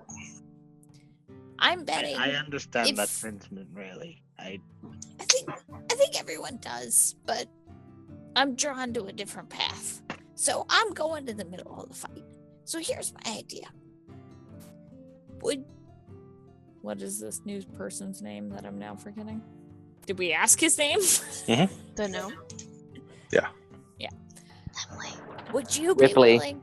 Lemley. Lemley. Oh, Lemley. Would you go back to Fort Harrington and let them know that we've held Fort Harrington? Fort Harrington needs reinforcements. Because I'm betting if we head straight south from here, we're close to your town, then going back to Fort Harrington and then south. Listen, okay. The reason why my plan works the best is because between here and Evandale and the location, which I will disclose eventually, of the Ruka's hideout, there are a fuck ton of frogs. Too many. That's why the soldiers weren't able to do it.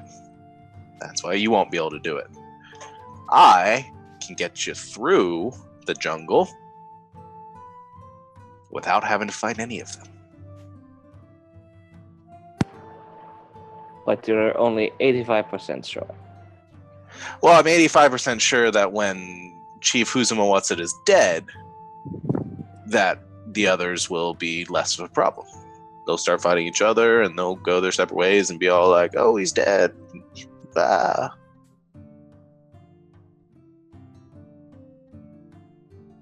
What do you classify as a fuck ton? More than a shitload. I actually understand that.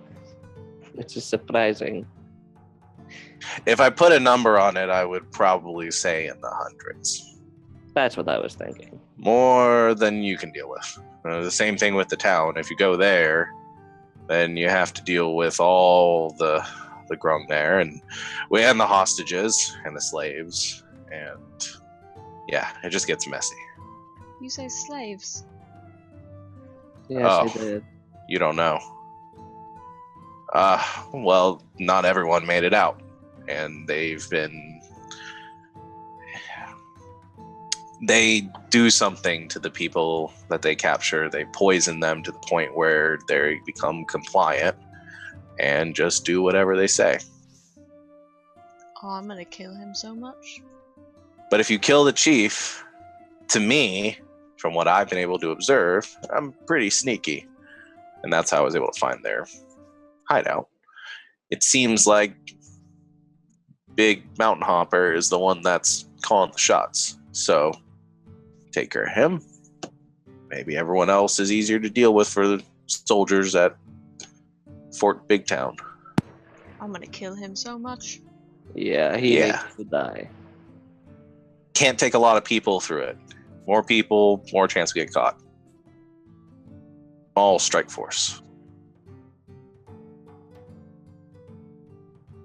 I buy it. I think he's our best shot. I Of course agree I am. with that. Your only shot. You know, if this is a trap, I'll kill you myself, right? I wouldn't doubt it. So, Just putting that out there. so same plan. We just let Only Lemley- different. Well, not really different. So same plan. We just we take Lemley with us. And we say, we're gonna go ahead, hang back a couple of days, important people. We go through, kill the slaver frog, who I hate even more now. Yeah, he's Let him going to die disperse. either way. And then money. Yeah. Profit. The less hoppers we have to fight, the better. Yeah, but the less ones we fight, does that mean the more that the delegation has to fight later? Because That's the more they fight amongst themselves, though. Well, no, that's I a think- clearly without a clear leader, they probably won't specifically be targeting the delegation on their way through. Maybe if the delegation goes into the woods, then that'd be a problem. But I think they might only be this riled up because they have a definite leader to follow. Yeah, no, I think we're hoping that we go in early, right? Kill him, the big frog, Mountain right? hopper. And then that guy, and then the rest of them kind of disperse before the delegation comes through. And if we kill him and sow some seeds of chaos between the other bands, maybe they'll fight among themselves. Yeah, they'll be too busy to bother us. That's what I was planning on doing. Okay. I think they'll just need to see the Golden One's body. Yeah. Okay. So get in, kill Chief Puddle Jumper. Good to go. Chief Puddle Jumper. Ruka. He's our target. That's the clan's name. Mountain Jumper. Mountain jumper. That's it. That's what it was. I'm sorry. I like this plan. That's a good plan. Yeah. I just have one favor to ask. Go on. Okay. So part of why I'm asking you this is I sometimes get in a little bit of trouble. Every now and then, people, regulations, things like that. So a little while back, before everything went bad, I had some stuff that was taken from me by one of the guards at the fort, and I'd like to have my stuff back. Why was it taken? What was it? Just a bag with stuff in it. What kind of Why stuff? was it taken?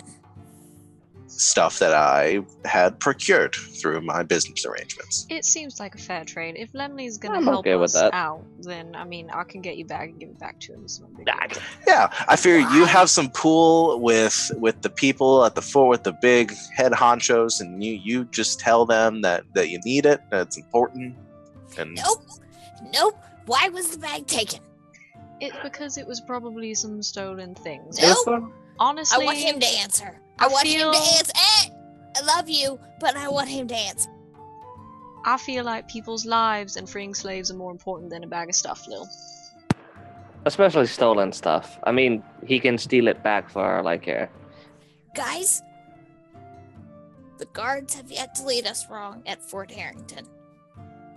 Right To be fair now, to the gods, they haven't really led us anywhere. Our technically, source Star doing most of that. So. okay, It's him. but Dude McGee over here was hiding in the shadows, didn't help you guys fight at all during today, and for what you've at least given me the inclination of, today has been a rough freaking day. So, why did they take the bag? well, she's a goody two shoes, isn't she? It was stolen. This stuff was stolen. All right, From who? from people that lived in the fort. Important people with shiny things. Too many shiny things. So I took some of them. Which important people? I don't know their names. What positions did they hold at least? Come on! Help me help you! I don't know. Some of them were sitting, some of them were standing. I'm not sure. Because those were the positions. I love it. It's so great. Alright. Shut up, Lucius! Lemley, I am trying to find a reason to help this guy, but right now, we're not just trying to help him, Lil. There's a whole town of people that have been turned into slaves. Is that not enough for you? If that's not enough for you or your deity, then Continent being threatened with war. that too. Also that's very important. But, I mean, there's an entire town of people that have been turned into slaves, obviously against their will. That's why we call it slavery. But, like, I feel like a bag of little shiny things is not... It's not that important in It's the not long the most run. important thing. I'll give him some of my own shiny shit if it'll make you feel better. Okay. no, hey! I want some shiny shit. I'll give you some shiny too. I like you, but I'll be very strong. Listen. Yeah. Here's my problem, which may seem mundane and pedestrian and bullcrap, but my problem is the only reason he is asking for help is he wants us to save his hide. His town. He's not his asking. home. That's what he said. No, that's what he said. It is what he said. No, you're not listening, and it is what he said. He said, Well, I want my actually- home back. He wants No. the town back so he can run his business, which is fencing the stolen goods that he steals. So we're not really said saving his- his hide. We're Thank you, technically Star. pushing- You've You got guys it. are ridiculous. He wants his You- home that- and his business back, and that- that's good enough for me. I'm not gonna that- sit here and argue with you people about this. There are other people on this continent that are fucking slaves right now, and I can do something about it. You're all Right. being silly and ridiculous, and I'm not gonna argue this anymore. Shut up, or I'm coughing hairballs up on the lot of you. I leave.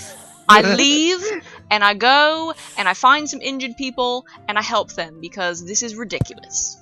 You're I- aware that by helping him, he is basically going to be stealing more things, potentially getting himself into more trouble. I'm gone. So I'm if he out the door. does get arrested, it's his own Same. downfall, right? He looks at Barb and goes, "You understand why I am fully do not care that he steals things," and he just turns and walks out. I run out, following the both of them, and I say, wait, and you hear me trying to pluck my lute to calm them down or something. Start singing songs.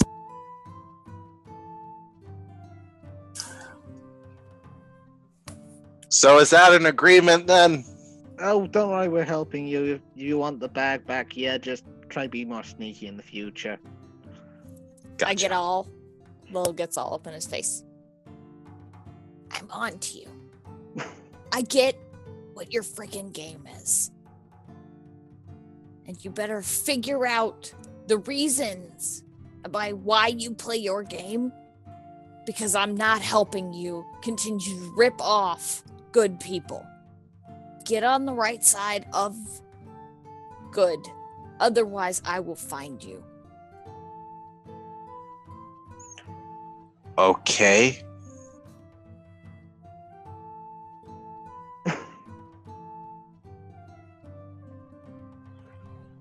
All right.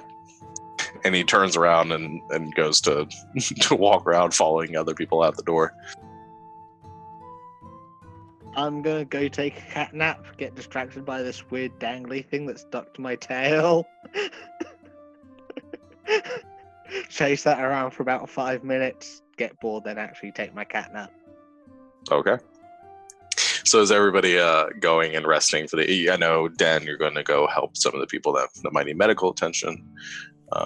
What's Lil everybody else will doing? too. She'll help the people who need medical help, but she'll get some sleep and do some praying. Okay.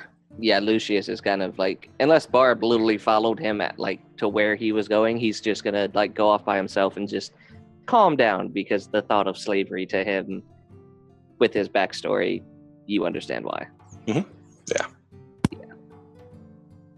Right. I kind of like far away kind of trail, just like plucking a few odd notes, like hopefully trying to calm Lucius down. Just Lucius, as you're sitting in contemplation, you just hear kind of distantly about like 40 or 50 feet behind you, just like ding ding ding ding ding ding. You get a very I don't know how to describe it. It's just like a calming tail wiggle to tell you that it is working. All right. Sado, what are you doing? I assume Sado was just kind of standing back while all this was going on. What are you doing? Dylan.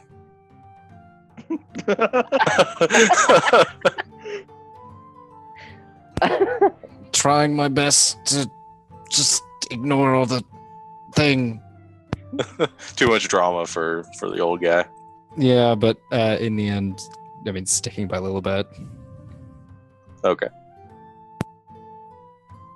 All right, so you all do your things for the evening and take care of any business you need to before settling down within the barracks. There are enough beds for everybody, and most of the injured soldiers are being put on the cots. But you're able to, if you, assuming most of you have bedrolls and other things to have a comfortable place to sleep. At least you're indoors. The rain has, for the most part, subsided. You can hear it kind of battering off the roof. And you're able to get a full night's rest. I assume the next day you guys are heading back to the fort. Mm-hmm. All right, so you guys gather up your things and begin making your way back to Fort Harrington, crossing the marshes once again, keeping an eye out around you for any more dangers, wanting to avoid any more ambushes of any kind. The journey is long, and it's as long as it was the day before, taking most of the day to get back. But you are able to cross the marshlands, for the most part, uneventfully. Eventually, yes. As we're walking, Lucius kind of breaks off and walks up to Dan and kind of like pulls her aside. He dies, then. The mountain jumper. I don't care what anyone else says, he dies, just for the sheer fact of slavery. Oh yeah, he's crap. I'm gonna smash his head in. Okay. I know yesterday was intense, and It's alright. I mean, I get where everyone is coming from, but at the same time, I've seen slavery up hand, like up close, up personal. so have I. So I think Lil means well. I think she does too. She's a really good person, and I think she just wants to make sure that we're surrounding ourselves with good people, you know? And we're not trading one evil for another, no matter how small that evil might be in her eyes. Yeah. I mean, I get it. everything's sort of bigger to her, I think, than it is to us. I was not going to say it, but yes.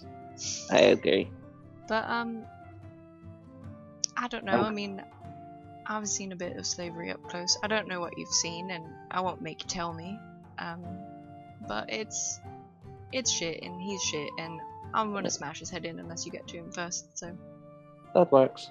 Alright. If you want first blow, you can take it if you want, that's fine. I know you like to run in and kick doors, so. Yeah, well, it makes me feel like I'm helping. I'm Didn't strong, and, I mean, like, Bob is strong and stuff. It makes me feel like I'm helping. Didn't you just blast the Lieutenant Frog Ribbit dude back there into, a million pieces Yeah, I yesterday? had a lot of, pent-up, just Yeah, rage. just keep doing that. Speaking of that, did you have to, hit me with the healing thing? Because that was new to me. No one's ever done that before. That was new. It wasn't really a hit. It was more like a... It was a smack. Yeah, well, I mean, you get in the middle of things, and you The blood's up in the fight, Yeah, and you just healed. It just, well, here's the thing. My god is not like a god of daisies and nice healing. My god is sort of a god of, lightning and thunder and very loud, aggressive things. And I'm also a very loud, aggressive thing. So, I mean, if you don't like it, I won't heal you anymore. Oh, no, don't ever not heal me ever again. No, that is perfectly fine. You could, kick me into a pit if it healed me. It's just kind of, zappy and stuff. Oh, it was good. It was good. I was just making sure that I wasn't, doing anything wrong with the healing thing, which is why I got zapped. Oh, no, I'm just very zappy and strong. I mean, and he kind of points to himself. I understand what I am to most people, so. Oh, no. I don't really know what that means, to be honest. I forget you live underwater. Well, yeah, I mean, so you're a tiefling. I've seen tieflings before and stuff, but people seem to be a little bit kind of about it, but I don't really get it. I mean, when our issues are sort of bigger than my country doesn't like your country, so. I mean, when your country and people throw people into slavery and kill them en masse and try to invade the entire world because they think that your species is not actually worthy of living, I understand where it comes from. Yeah, that's kind of bad. But Yeah. no, it's not like because you have a tail or anything. That's just Cool. sort of how I am. That's all I needed to. No, thank you. And like I said, if you need to like kick me in the chest to heal me, perfectly fine. I probably won't kick It's you. okay. But it might sting a bit. I mean, when it's just like magical sewing your skin back together, so it's probably gonna hurt a bit. That's a weird thing to say. Actually, that actually makes a lot of sense for me. Yeah. I get it. So thank you for that. That's all. Yeah. I wanted to thank you. Yeah, no problem. Now back to the. Are we there yet? I have no idea where we are. I'm just like I'm following. I am so lost. Look, Star just like he really. I mean, He just from goes here. for it, right? But he just knows where he always knows where he's going. I don't understand it. He looks Just- smart. He sounds we're real smart, going. so I just follow him. I'm used to being in cities, so this jungle. I'm used to different jungles. This jungle, no idea. And actually, as you guys look up, you realize the fort is right in front of you. Hey, look at that. I don't See? know. I thought like Star and Sada, like they're just really smart, so I just followed them around. I don't know. I trust them. I don't think they'd lead us wrong. Nah, it'd be fine. And as you make your way around to the entrance of the fort, crossing the bridge, and as the sun is beginning to set in the distance, as it's getting later in the day, you all find yourselves within the walls of Fort Harrington once again. We will go ahead and end our session there for today, since it is right at 8:30. No, I want to keep playing. D&D forever. D&D forever. But I'm really pumped that Sarah, you got to make it and join in for the end of our session. We missed you. Yeah. Yeah, you walked in and everything went like natural 20s. Yeah. Except my own stuff. But So I'm here feel- for you guys. Feel free to skip more of sessions to keep combat balanced. Right. No, I'm glad that most everyone got to be here. So, anything else before we're done, Savannah? Yeah, so I'm gonna say the same things that I always say. But thank you everybody out there who's watching and hanging out in the chat and playing along with Revlo, gaining Electrum and earning money and gambling and all that fun stuff. Thanks to everyone who hosted us today. We love you. We love all of you. If you like the music you've been hearing on our stream, because it's awesome, we get all of our music from Incompetech. It's a royalty-free place where you can get all of this great dramatic music for battles and taverns and dramatic role-playing scenes. So if you're into that, check out Incompetech. Someone asked us in the chat before, and I think our mods pointed it out, but I just want to say it again. Our big maps are all made by our awesome DM Sean with Incarnate. So if you want the link for that, we can have our mods post that in the chat again, or at least spell it out for you. So our maps come from there. They're really awesome. She's not here tonight, but all of our character art was painted by our amazing friend and player Julie. If you like her art, you're interested in her art, you want to know more about it, about how she does it, or about when she's going to have commissions open, please contact one of us on Twitter. All of our Twitter handles are above us on our screens.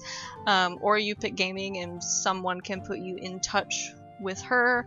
If you like our overlays, they were made by our awesome friend and player Sarah over there on the side. So if you're interested in something like that, if you want overlays like that for your stream, or you just want to talk to her and tell her how awesome she is, how creative she is making that stuff for us, contact her on Twitter. Her Twitter handle is right above her lovely face in her window. Anything else? Oh, so we have had questions a couple of weeks in a row about the class that Kyle is playing. His character, Lucius, is a Soul Stitcher. It's a homebrew class created by our Dungeon Master, Sean, over there. It is available on the DM's Guild, so you can download that. I think Kyle is going to post a link in the chat right now for that, so check it out, download it, read it, play it, put some reviews on there? Yes, that was just going to jump in for that. Make sure you put reviews if you have any problems with it. If you like anything about it, just don't be afraid to jump in and say something. Get every little bit of feedback I get helps in continuing to improve my homebrewing skills. So I really appreciate it. And rate it if you get a chance. So let us know what you think. Let us know if you have any questions about that. Other than that, thank you everybody that hung out today. We love you. We had a little bit of internet issues in the beginning, but it seems like we've gotten those smoothed out, so that's great. If you want more excellent nerdy, geeky gaming content, especially D&D, check out You Pick Gaming on Twitter, here on Twitch. Subscribe to the YouTube channel where you can watch all of our episodes again, as well as the rest of the D&D games and video games and things like that we do here on stream. And yeah, thanks for being excellent, everybody. Continue to be excellent. Be excellent to each other. Be excellent to each other. But yeah, well, we'll be back here same time, same place next week, and we'll be celebrating somebody's birthday. So everybody come and jump in and say happy birthday to our International Tabletop Day. And International Tabletop Day. All so in one day. So especially come and hang out. Yeah. So we will we'll be here for that. And I guess until then, we'll see everybody next week. And good night, Internet. Good night, Good night, Internet. Internet.